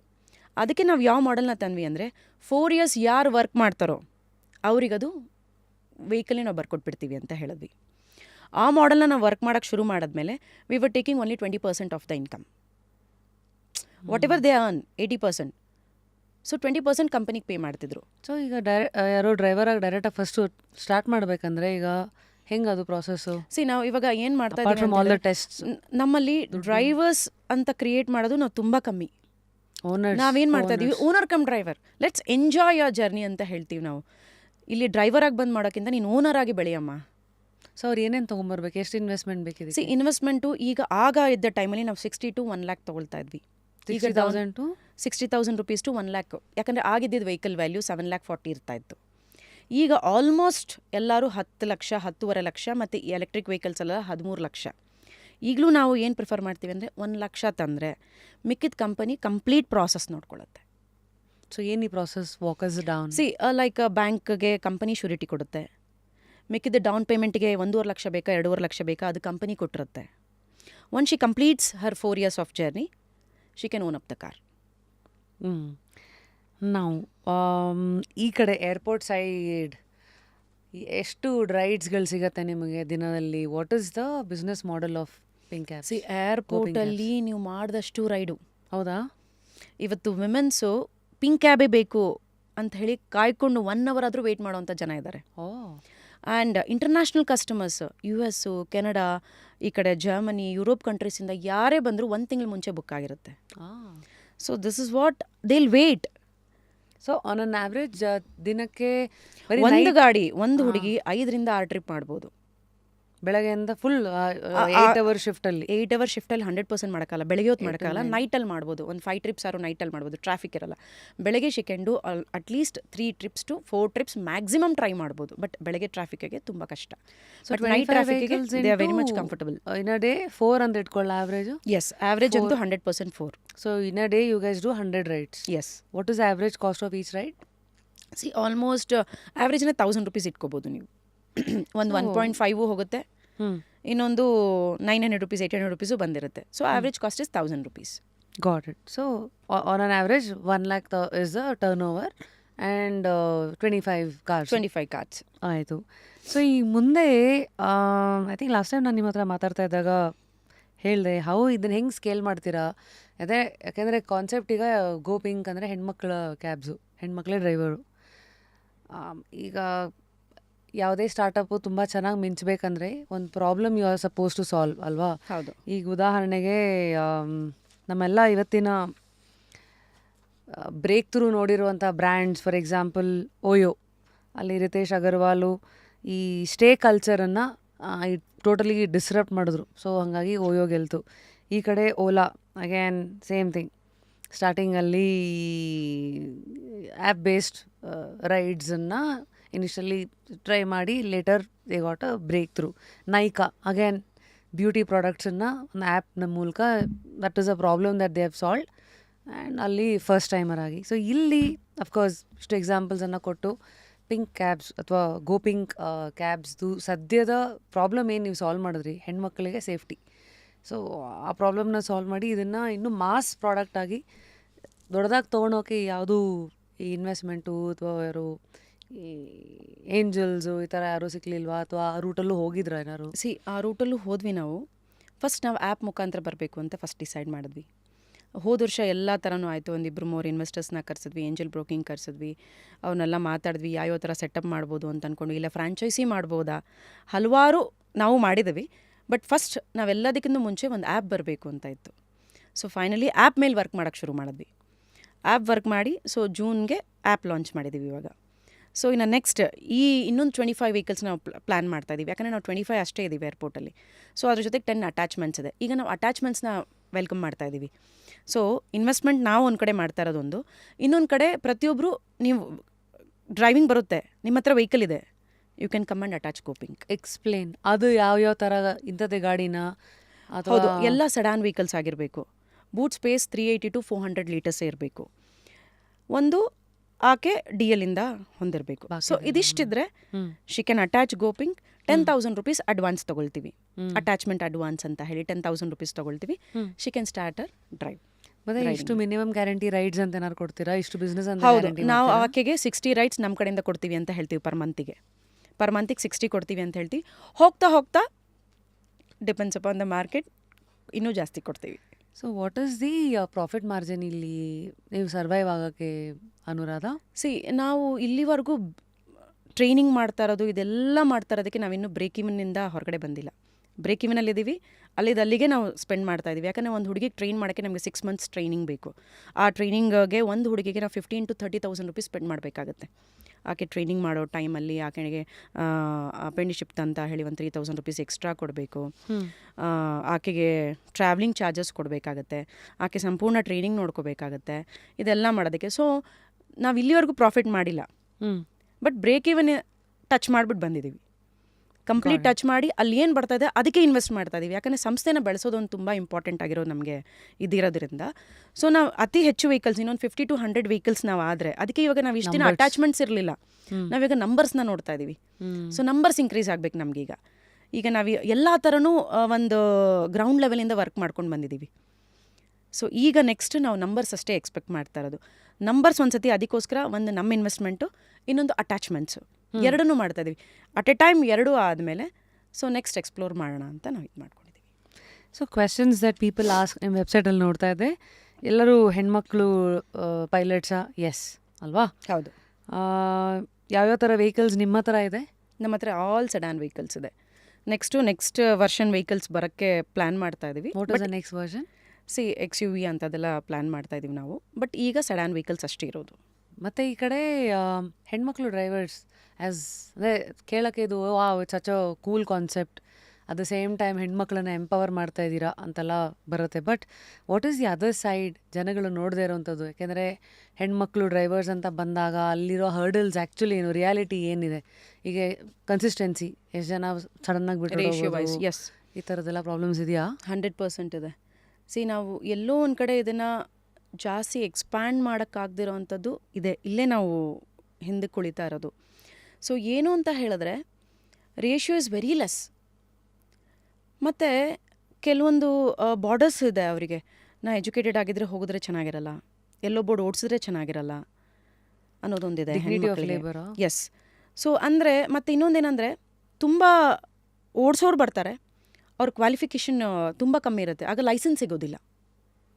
ಈ ಥರ ಎಲ್ಲ ಚಾಲೆಂಜಸ್ಸು. ಇದೆಲ್ಲ ನಾವು 2015 ತುಂಬ ವರ್ಕ್ ಮಾಡಿದ್ವಿ ನಾವು. ಸೊ ನಾವು ಡ್ರೈವರ್ಸ್ನ ಹುಡುಕ್ಬೇಕಾದ್ರೆ ಅಬಲಾಶ್ರಮ, ಅಭಯಾಶ್ರಮ ಅಂಥ ಆಶ್ರಮಗಳಲ್ಲಿ ಹೋಗಿ ಡ್ರೈವರ್ಸ್ನ ಫಸ್ಟು ಪ್ರೆಸೆಂಟೇಷನ್ ಕೊಡ್ತಾಯಿದ್ವಿ ಹೆಣ್ಮಕ್ಳಿಗೆ. ಅಲ್ಲಿ ನೊಂದು ಬೆಂದ ಹೆಣ್ಣು ಮಕ್ಕಳೆಲ್ಲ ಬಂದಿರೋರು ಆ ಪ್ರೆಸೆಂಟೇಷನ್ಗೆ. ಸೊ ಅಲ್ಲಿ ನಾವು ಎಕ್ಸ್ಪ್ಲೇನ್ ಮಾಡಿದಾಗ ನಾವೇನೋ ಒಂದು ಯೂನಿಕ್ ಆಗಿದೆ, ನಾವು ಕಲಿಬೇಕು ಅಂತ ಹೇಳಿ ಎಲ್ಲರೂ ಬರ್ತಾರೆ. ಬಟ್ ಎಲ್ಲರೂ ಸಕ್ಸಸ್ ಮಾಡೋಕ್ಕಾಗಲ್ಲ, ಅದನ್ನು ಟ್ರೈನಿಂಗ್ನ ಕಂಪ್ಲೀಟ್ ಮಾಡೋಕ್ಕಾಗಲ್ಲ. ಟ್ರೈನಿಂಗಿಗೆ ಬಂದವರಿಗೆ ನಾವೇನು ಮಾಡ್ತಾ ಇದ್ವಿ ಅಂದರೆ, ಆಗ ನಾವು ಮಾರುತಿ ಡ್ರೈವಿಂಗ್ ಅವ್ರಿಗೆ ಹೇಳಿಬಿಟ್ಟು ಒಂದು ಪ್ರಾಜೆಕ್ಟ್ನ ರೆಡಿ ಮಾಡಿದ್ವಿ. ಸೊ ಒಂದು 100 ನಾರ್ಮಲಿ ನಾವು ನಮ್ಮ ಓನ್ ಪರ್ಸ್ನಲ್ ಕಾರ್ಸ್ಗಾರೆ ಒಂದು 12 ಕ್ಲಾಸಸ್ 15 ಕ್ಲಾಸಸ್ ಈ ಥರ ಕೊಡ್ತಾರೆ ಡ್ರೈವಿಂಗಲ್ಲಿ. ಮತ್ತು ನಾವು ಮನೆಗೆ ಬಂದು ಪ್ರಾಕ್ಟೀಸ್ ಮಾಡ್ತೀವಿ. ಈಕೆಗೆ ಕಂಪ್ಲೀಟಾಗಿ ಅವರು ಡ್ರೈವಿಂಗಿಗೆ ಕಲ್ತ್ಕೊಂಡು ಕೂತ್ಕೊಂಡೋಗಿ 1 ಅವರ್ ಏನು ಡ್ರೈವ್ ಮಾಡ್ತಾರೆ ಬಿಟ್ಟರೆ, ಆಕೆಗೆ ಅದನ್ನು ಪ್ರಾಕ್ಟೀಸ್ ಮಾಡೋಕ್ಕೂ ಏನೂ ಗೊತ್ತಿರಲ್ಲ. Then again she'll go back ಅಲ್ವಾ. ಆಮೇಲೆ ಗಾಡಿನೂ ಇರೋದಿಲ್ಲ. ಸೊ ಎಷ್ಟು ಬೂಸ್ಟ್ ಮಾಡಬೇಕು ಅಂತ ಹೆಣ್ಮಕ್ಳಿಗೆ ಅಂತೆ, ಫಸ್ಟು ನಿನ್ನ ಕೈಲಿ ಆಗುತ್ತೆ ಅನ್ನೋದನ್ನೇ ತೋರಿಸ್ಬೇಕು ಅವರಿಗೆ. ಕೂತ್ಕೋ, ಸಿಮ್ಯುಲೇಟರ್ ಪ್ರಾಕ್ಟೀಸ್ ಮಾಡಿಸ್ಬೇಕು ಆಕೆಗೆ. ಸಿಮ್ಯುಲೇಟರ್ ಪ್ರಾಕ್ಟೀಸ್ ಮಾಡಿಸಿ ಗೇರ್ 1, 2 ಪ್ರಾಕ್ಟೀಸ್ ಮಾಡಿಸಿದ್ಮೇಲೆ ಆಕೆನ ಪ್ರಾಕ್ಟಿಕಲಾಗಿ ನಾವಿಲ್ಲಿ ಟ್ರೈನ್ ಮಾಡಿಸ್ಬೇಕು. ಸೊ ಅದೇ ಒಂದು 6 ಡೇಸ್ ತೊಗೋಬೇಕು. ರೋಡಲ್ಲಿ ಕೂತಾಗ ಆಕೆಗೆ ಯಾವತ್ತೂ ಆ ಕನಸೇ ಇರಲ್ಲ, ನಾನೊಂದು ಕಾರಲ್ಲೂ ಕೂತ್ಕೊಳ್ತೀನಿ, ನಾನು ಡ್ರೈವ್ ಮಾಡ್ತೀನಿ ಅನ್ನೋದು. ಅಂಥ ಹೆಣ್ಮಕ್ಳೆಲ್ಲ ಅಲ್ಲಿ ಬಂದಿರ್ತಾರೆ. ಸೊ ಅಂಥ ಹೆಣ್ಮಕ್ಳಿಗೆ ನಾವು ಬೂಸ್ಟ್ ಮಾಡಿ, ಆಕೆಗೆ ಏನೋ ಸಾಧನೆ ಮಾಡಬೇಕು ಅಂತಿರುತ್ತೆ, ಬಟ್ ಹೇಗೆ ಮಾಡೋದು ಅಂತ ಗೊತ್ತಿರಲ್ಲ. ಸೊ ಮೇಡಮ್ ಆಗುತ್ತಾ ಮೇಡಮ್ ಅಂತ ಒಂದು 10 ಪ್ರಶ್ನೆ ಕೇಳ್ತಾರೆ. ನಿನ್ನ ಕೈಲಿ ಆಗತ್ತೆಮ್ಮ, ಹೋಗಿ ಕೂತ್ಕೋ. ನಿನ್ನ ಕೈಲಿ ಆಗದಿರೋಂಥದ್ದು ಏನಿಲ್ಲ, ಹೋಗಿ ಕೂತ್ಕೋ. ಇಲ್ಲಿ ತನಕ ಬಂದಿದ್ಯಾ, ಇಂಡಿಪೆಂಡೆಂಟಾಗಿ ಜೀವನ ನಡೆಸಬೇಕು ಅಂತ ನೀನು ಇಲ್ಲಿ ತನಕ ಬಂದಿದ್ಯಾ ಅಂದಮೇಲೆ ನಿನ್ನ ಕೈಲಿ ಏನು ಮಾಡೋಕ್ಕಾಗಲ್ಲ ಅನ್ನೋ ಫಸ್ಟ್ ಆತ್ಮವಿಶ್ವಾಸ ತುಂಬೋದು, ಕಾನ್ಫಿಡೆನ್ಸ್ ಅವರಿಗೆ ತುಂಬ ಒಂದು ಪುಷ್ ಅವರಿಗೆ ಅಷ್ಟೇ ಬೇಕಾಗಿರೋದು. ನಿನ್ನ ಕೈಲಿ ಆಗತ್ತೆ. ಎಷ್ಟೋ ಜನ ಅವರಿಗೆ ನೀನು ಅಂಥವಳು ಇಂಥವಳು ನಿನ್ನ ಕೈಲಿ ಆಗಲ್ಲ ಅಂತ ಎಲ್ಲ ಮಾಡಿಸ್ಬಿಟ್ಟಿರ್ತಾರೆ. ಅಂಥ ಹುಡುಗಿಗೆ ನೀವು ನಿನ್ನ ಕೈಲಿ ಆಗೇ ಆಗತ್ತೆ ಅಂತ ನೀವು ಒಂದು ಪುಷ್ ಕೊಟ್ಟರೆ 100% ಶೀಲ್ ಕಾಸ್ ಲೈಕ್ ಎನಿಥಿಂಗ್. ಕೂತ್ಕೋತಾಳೆ, ಡ್ರೈವ್ ಮಾಡ್ತಾರೆ. ನೀವು ಒಂದು ಉದಾಹರಣೆ. ಎಕ್ಸಾಕ್ಟ್ಲಿ, ಡ್ರೈವ್ ಮಾಡ್ತಾರೆ. ಅದನ್ನು ಪ್ರಾಕ್ಟೀಸ್ ಆದಮೇಲೆ ದೆನ್ ಎಗೇನ್ ಅವರಿಗೆ ಅದ್ರ ಜೊತೆಗೆ ಥಿಯರಿ, ಎವ್ರಿ ಸಂಡೇ ಥಿಯರಿ ಕ್ಲಾಸಸ್ಸನ್ನು ಮಾಡಿಸ್ತೀವಿ. ಕಾರ್ ಹೇಗಿರುತ್ತೆ, ಬ್ಯಾನೆಟ್ ಯಾವ ಥರ ಇರುತ್ತೆ, ನೀನು ವಾಟರ್ ಹೆಂಗೆ ಫಿಲ್ ಮಾಡ್ಕೋಬೇಕು, ಡೀಸೆಲ್ ಹೆಂಗೆ ಫಿಲ್ ಮಾಡ್ಕೋಬೇಕು, ಇದೆಲ್ಲ ಕಾರ್ ಸುತ್ತ ಹೆಂಗೆ ನೋಡ್ಕೋಬೇಕು, ಟಯರ್ ಹೆಂಗೆ ಇದು ಮಾಡಬೇಕು, ಇದೆಲ್ಲ ಕಂಪ್ಲೀಟಾಗಿ ಕಲಿಸ್ತಾರೆ. ಇದಿಷ್ಟು ಆದಮೇಲೆ ಆಕೆ ತನ್ನ ಗೇರ್ಸು, ತನ್ನ ಗಾಡಿ ಬಗ್ಗೆ ಗೊತ್ತಾದಮೇಲೆ ಕಸ್ಟಮರ್ನ ಹೇಗೆ ನೀನು ಅಟೆಂಡ್ ಮಾಡ್ತೀಯಾ ಅನ್ನೋದನ್ನು ಒಂದಿರುತ್ತೆ. ಅದ್ರ ಜೊತೆಗೆ ರಿವರ್ಸು, ಯೂಟರ್ನು, ಪಾರ್ಕಿಂಗು ಬೆಂಗಳೂರಲ್ಲಿ, ಮತ್ತು ಅಪ್ಪಲ್ಲಿದ್ದ ಕ್ಲಚ್ಚು, ಅಪ್ಪೆಲ್ಲು, ಎಸ್, ಹಾಫ್ ಕ್ಲಚ್ಚಿಂದ ಹೆಂಗೆ ಡ್ರೈವ್ ಮಾಡೋದು, ಇದಿಷ್ಟು ಆಕೆಗೆ ಕಂಪ್ಲೀಟಾಗಿ ನಾವು ಜಾಸ್ತಿ ಕೊಡ್ತೀವಿ.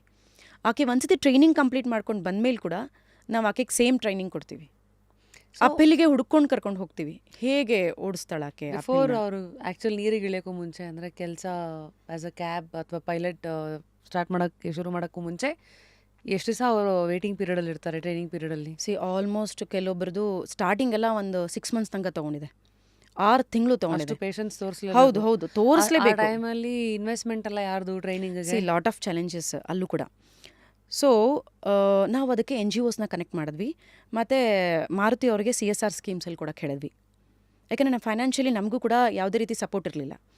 ಸೊ ನಾವು NGOsನ ಕನೆಕ್ಟ್ ಮಾಡಿದ್ವಿ. ದೆನ್ ಮಾರುತಿ ಅವ್ರಿಗೆ ಹೇಳಿದ್ವಿ ಈ ಥರ ಡಿಸೈನ್ ಮಾಡಿಕೊಡಿ ಅಂತ ಹೇಳಿ. ಆಮೇಲೆ ಡೆಲ್ಲಿಯಿಂದ ಮೀಟಿಂಗ್ ಕರೆದ್ರು. ಸೊ ನಾವು ಅವ್ರ ಹತ್ರ ಕಂಪ್ಲೀಟಾಗಿ ಈ ಥರ ಒಂದು ಪ್ರಾಜೆಕ್ಟ್ ಇದೆ, ಹಿಂಗೆ ಮಾಡಿ ನೀವು ಈ ಥರ ಟ್ರೈನ್ ಮಾಡಿದ್ರೆ, ಯಾಕಂದರೆ ನಾವು ಕಲ್ತಿದ್ವಲ್ಲ, ನಮಗೆ ಗೊತ್ತು ಏನು ಬೇಕು ಏನು ಬೇಡ ಅಂತ. ಈ ಥರ ಒಂದು ಡಿಸೈನ್ ಮಾಡಿದರೆ ನೀವು ಹೆಲ್ಪ್ ಆಗುತ್ತೆ ಅಂತ ಹೇಳಿ. ಡಿಸೈನು ಕಂಪೇರ್ ಟು ಅದರ್ ಇದು ಸಿಮ್ಯುಲೇಟರಾ? ಸಿಮ್ಯುಲೇಟರು, ಪ್ರಾಕ್ಟಿಕಲ್ ಕ್ಲಾಸಸ್ನ ಜಾಸ್ತಿ ಮಾಡಿದ್ವಿ. 36 ಕ್ಲಾಸಸ್ ಪ್ರಾಕ್ಟಿಕಲ್ ಮಾಡಿಸ್ತೀವಿ ನಾವಲ್ಲಿ. ಈಗ ನಾರ್ಮಲಿ ನಾವು ನಮ್ಮ ಓನ್ ಕಾರ್ಸ್ ಅಂತ ಹೇಳಿದ್ರೆ ನಿಮಗೆ ಪ್ರಾಕ್ಟಿಕಲ್ ಒಂದು 12 ಕ್ಲಾಸ್ 13 ಕ್ಲಾಸ್, ಅದಾದಮೇಲೆ ನಿಮಗೆ ಇಂಟ್ರೆಸ್ಟ್ ಇದ್ದರೆ ನೀವು ಒಂದು ಕ್ಲಾಸಿಗೆ ಪರ್ ಎಕ್ಸ್ಟ್ರಾ ಅಂತೇಳಿ ನೀವು ಕೊಟ್ಟು ಕಲ್ತ್ಕೋಬೇಕು. ಕರೆಕ್ಟ್. ಸೊ ಇಲ್ಲೇನು ಮಾಡ್ತೀವಿ, ಆಕೆಗೆ ಬೇರೆ ಯಾವುದೇ ರೀತಿ ಸಪೋರ್ಟ್ ಇರಲ್ಲ. ಸೊ ಆಕೆಗೆ 36 ಅವರ್ಸ್ ಆಫ್ ಟ್ರೈನಿಂಗು ರೋಡಲ್ಲಿ ಇರ್ತಾಳೆ ಆಕೆ, ಅಲ್ಲೇ ಎಸ್, ಎಲ್ಲ ಥರನೂ. ಮತ್ತು ಅದರಲ್ಲೂ ಕೂಡ ಬೆಳಗ್ಗೆ ಡ್ರೈವ್ ಮಾಡೋರನ್ನ ಈವ್ನಿಂಗ್ ಕೂಡ ಡ್ರೈವ್ ಮಾಡಿಸ್ತೀವಿ. It's not so easy. So daily drive ಮಾಡೋರು ನೈಟ್ ಟೈಮ್ ಡ್ರೈವ್ ಮಾಡೋದು ತುಂಬ ಕಷ್ಟ ಇರುತ್ತೆ. ಆ ಲೈಟ್ಸ್ ಬರ್ತಾ ಇರುತ್ತೆ, ಅದಕ್ಕೆ ಹೆಂಗೆ ನಾವು ಎಕ್ಸ್ಪೋಸ್ ಆಗಬೇಕು, ಹೇಗಿರುತ್ತೆ ಅದೆಲ್ಲ ಪ್ರಾಕ್ಟೀಸ್ ಮಾಡ್ಸೋಕ್ಕೆ ಕಂಪ್ಲೀಟಾಗಿ ಆಕೆಗೆ ಟೈಮ್ ಬೇಕು ನಮಗೆ. ಇಷ್ಟೆಲ್ಲ ಟ್ರೈನಿಂಗ್ ಕಂಪ್ಲೀಟ್ ಆದಮೇಲೆ ಆಕೆಗೆ ಲೈಕ್ ಲೈಸೆನ್ಸ್ ಬರುತ್ತೆ. ನಮ್ಮ ಗೌರ್ಮೆಂಟಲ್ಲಿ ನಾವು ಲೈಸೆನ್ಸ್ ತೊಗೊಂಡು 1 ವರ್ಷ ನಾವು ಡ್ರೈವ್ ಮಾಡೋಂಗಿಲ್ಲ, ಎಲ್ಲೋ ಬ್ಯಾಡ್ಜ್ ಕೊಡಲ್ಲ. ಆ್ಯಂಡ್ 8th ಸ್ಟ್ಯಾಂಡರ್ಡ್ ಕಂಪ್ಲೀಟ್ ಆಗೇ ಇರಬೇಕು. ಸೊ ಅಷ್ಟು ಕೂಲ್ ಡೌನ್. ಅಂದರೆ ಆಗ 10th ಇತ್ತು, ನಾವು ಅಪ್ಲೈ ಮಾಡಿದಾಗ 10th ಇತ್ತು. ಸೊ ನಾವು ಮತ್ತೆ ಹೋಗಿ RTO ಕಮಿಷನರ್ನ ಮೀಟ್ ಮಾಡಿ, ಮತ್ತು ಟ್ರಾನ್ಸ್ಪೋರ್ಟ್ ಕಮಿಷನರ್ನ ಮೀಟ್ ಮಾಡಿ, ಸರ್ ಈ ಥರ ಒಂದು ಸಂದರ್ಭ ಇದೆ, ಈ ಥರ ಒಂದು ಬಂದಾಗ ನಾವು ಹೇಗೆ ಇದನ್ನು ಇದು ಮಾಡಬೇಕು, ನಿಮ್ಮ ಕಡೆಯಿಂದ ನಮ್ಗೆ ಏನು ಮಾಡ್ಕೊಡೋಕ್ಕೆ ಸಾಧ್ಯ, ಅಂತ ಹೇಳಿ ಆಕೆಗೆ 6 ತಿಂಗಳು ನಾವು ಟ್ರೈನ್ ಮಾಡಿರ್ತೀವಿ. ಇನ್ನು 6 ತಿಂಗಳು ಆಕೆ ಖಾಲಿ ಕೂತ್ಕೊಳ್ಳೋಕೆ ಇಷ್ಟ ಅಂತೂ ಪಟ್ಟಲ್ಲ, ಅವತ್ತಿನ ಊಟ ಆಕೆಗೆ ಅಲ್ವಾ. ಸೊ ಆಕೆ ವಾಪಸ್ ಮತ್ತೆ ಹೋಗ್ಬಿಡ್ತಾಳೆ, ಗಾರ್ಮೆಂಟ್ಸಿಗೋ ಕುಕ್ಕಿಂಗಿಗೋ ಎಲ್ಲೋ ಹೋಗ್ಬಿಡ್ತಾಳೆ ಮನೆ ಕೆಲಸಕ್ಕೆ. ಮತ್ತೆ ಈ ಕಡೆ ಬರ್ತಾರಲ್ವಾ ಅದು ಈ ಇಲ್ಲ, ಕಡೆ 100% ಇಲ್ಲ. ಒಂದ್ಸತಿ ಬರಲ್ಲ. ಹೇಳ್ಕೊಂಡು ಹೋಗ್ಬಿಟ್ರೆ ಅವ್ರನ್ನ ವಾಪಸ್ ಕರ್ಕೊಂಬರೋದು ಕಷ್ಟ. ಇಲ್ಲ ಮೇಡಮ್ ಇಲ್ಲ ಆಗೋದಿಲ್ಲ, ಇಮಿಡಿಯೇಟ್ ಗಾಡಿ ಸಿಗಲ್ಲ. ಅವ್ರಿಗೇನಂದ್ರೆ ಗಾಡಿ ಕೊಟ್ಬಿಟ್ರೆ ಸಾಕು ಅನ್ನೋದ್ರಲ್ಲಿ ಇರ್ತಾರೆ ಅಷ್ಟೇ ಬಿಟ್ಟರೆ. ಬಟ್ ಇದೆಲ್ಲ ಪ್ರಾಸೆಸ್ ಅವ್ರಿಗೆ ಅರ್ಥ ಆಗಲ್ಲ, ಇದೆಲ್ಲ ಬ್ಯಾಕ್ ಎಂಡ್ ಪ್ರಾಸೆಸ್ ನಡೆಯೋದು. ಆಗ ನಾವು ಒಂದು ಅರ್ಜಿ ಬರೆದ್ವಿ, ಸರ್ ಈ ಥರ ಇದೆ ಹೇಗೆ ಮಾಡೋದು ಅಂತ ಹೇಳಿ. ಆಗ ಕಮಿಷನರ್ ಬಂದು RTO ಕಮಿಷನರ್ ಬಂದು ಸುನೀಲ್ ಅಂತ ಇದ್ದರು. ಸೊ ಅವ್ರ ಹತ್ರ ಹೋಗಿ ಹೇಳಿದಾಗ ಓಕೆ ಇದನ್ನು ಹೇಗೆ ಮಾಡ್ಬೋದು ಅಂತೀರಾ ಅಂತ ಹೇಳಿದರು. ಸರ್ ಈ ಥರ ಎಲ್ಲ ಚಾಲೆಂಜಸ್ ಇದೆ, ಒಂದು ಹೆಣ್ಮಗು ಇದನ್ನು ಮಾಡ್ತಾ ಇದೆ ಅಂತ ಹೇಳಿದ್ರೆ ನಾವು ಆಕೆಗೆ ಸಪೋರ್ಟ್ ಮಾಡಬೇಕು. ಈ ಥರ ಚಾಲೆಂಜಸ್ಗೆ ಹೇಳಿ ಸರ್ ಏನೇನು ಬರ್ಬೋದು, ನೀವೇ ಹೇಳಿ ಏನೇನು ಮಾಡ್ಬೋದು ಅಂತ. ಸರ್ ಏನಾದ್ರು ಪರ್ಮಿಷನ್ ಕೊಡ್ಬೋದಾ,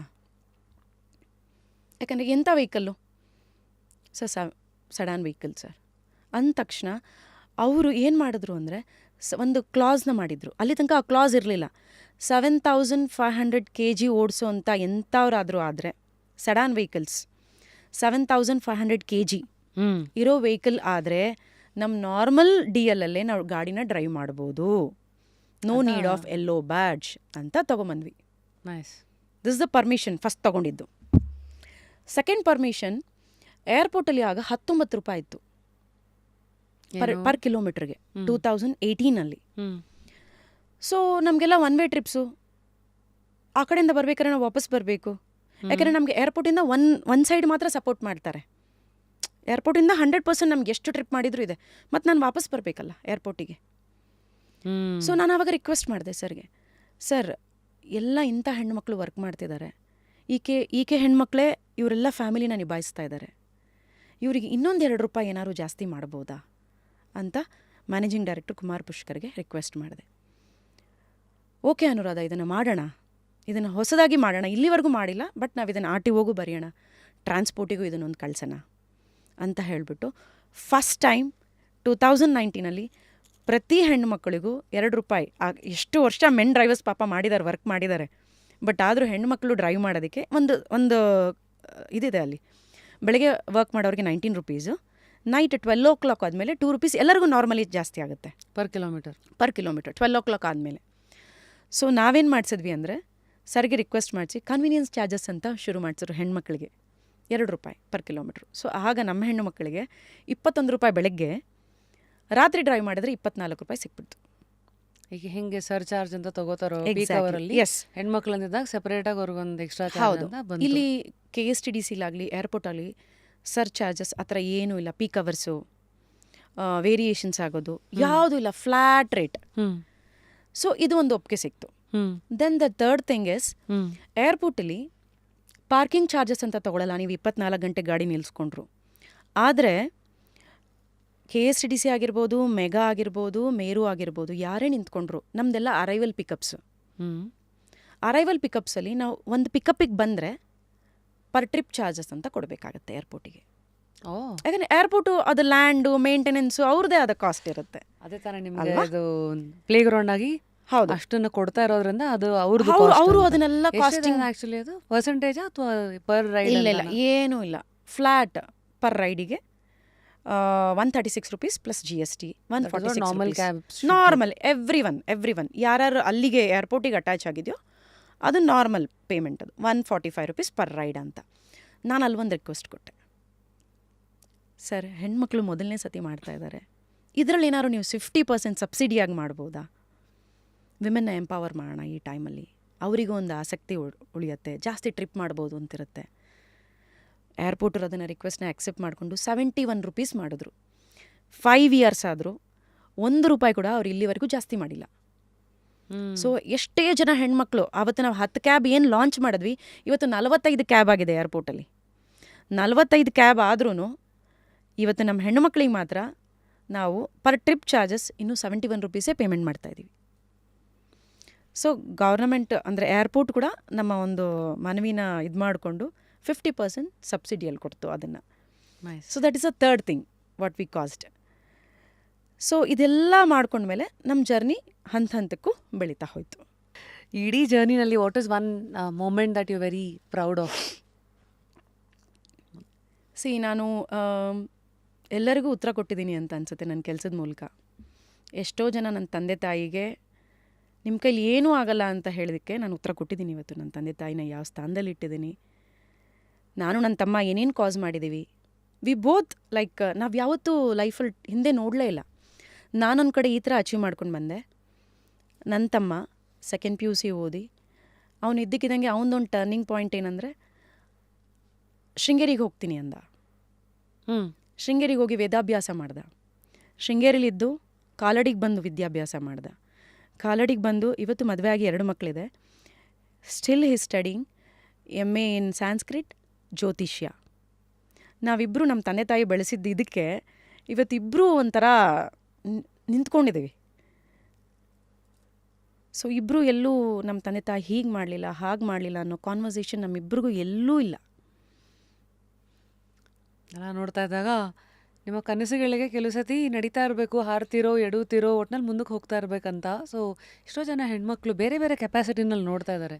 since you had a interesting journey, early ಲೈಫಲ್ಲಿ ಕೆಲಸ ಮಾಡಿದ್ದೀರಾ, ಅದಾದಮೇಲೆ ಒಂದು ನಾರ್ಮಲ್ ಲೈಫಿಗಂತ ಬರ್ತೀರಾ. ನಾರ್ಮಲ್ ಅಂದರೆ ಅಗೇನ್ ಆಫ್ಟರ್ ಕಂಪ್ಲೀಟಿಂಗ್ ಡಿಗ್ರಿ ಬೇರೆ ಕಡೆ ಕೆಲಸ ಮಾಡ್ತೀರಾ, ದೆನ್ ಫ್ಯಾಮಿಲಿ ಲೈಫ್ ಸ್ಟಾರ್ಟ್ ಮಾಡ್ತೀರಾ, ಈ ಕಡೆ ಆಂಟ್ರಪ್ರಿನರ್ ಜರ್ನಿ ಸ್ಟಾರ್ಟ್ ಮಾಡ್ತೀರಾ. ಈ ಬೇರೆ ಬೇರೆ ಆಯಾಮದಲ್ಲಿ ಎಲ್ಲ ಥರ ಬಾಲನ್ನು ಬ್ಯಾಟಿಂಗ್ ಮಾಡಿರೋದ್ರಿಂದಾಗಿ ತುಂಬ ಇನ್ಸೆಕ್ಯೂರಿಟಿ ಅಥವಾ ಕೆಲವು ಸತಿ ಏನು ಮಾಡಬೇಕು ಅಂತ ಕ್ಲಾರಿಟಿ ಇಲ್ಲದೇ ಇರೋ ಫೇಸಲ್ಲಿ ಎಲ್ಲ ಹೆಣ್ಮಕ್ಳು ಒಂದು ಸತಿಗೆ ಬರ್ತಾರೆ.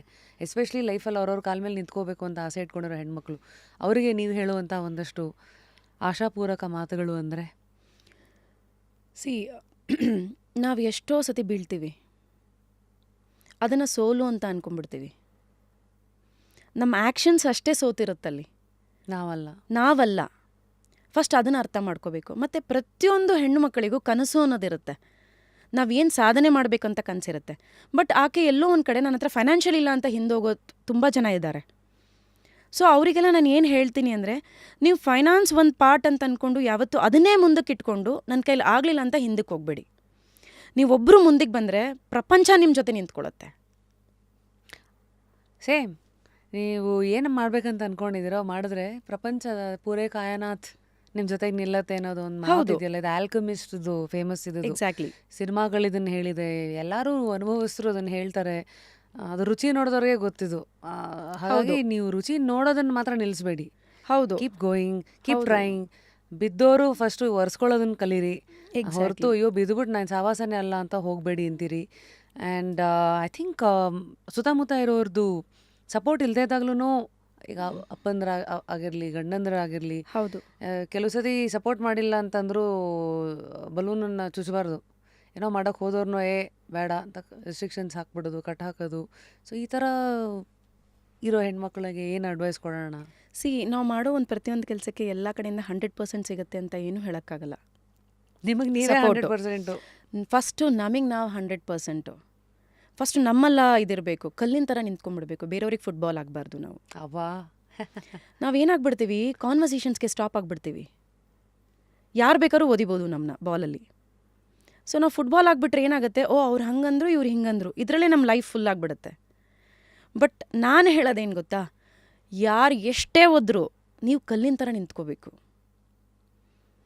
ಆಮೇಲೆ ನಿಮ್ಮನ್ನು ನೀವು ಕೆತ್ಕೋತಾ ಇರಬೇಕು. ಇಲ್ಲಿ ಕೆತ್ತಕ್ಕೆ ಶಿಲ್ಪಿ ಯಾರೂ ಬರಲ್ಲ. ಕೆಲವು ಸತಿ ಅವರು ಹಾಕ್ತಾರಲ್ಲ ಕಮೆಂಟ್ಸು, ಅಭಿಪ್ರಾಯಗಳು, ಅದು ಉಳಿಪೆಟ್ಟಾಗಿ ತಿರುಗಿಸ್ಕೊಳ್ಳೋ ಹೌದು. ನನಗದು ತುಂಬಾ ಅನಿಸುತ್ತೆ ಯಾವಾಗ್ಲೂ.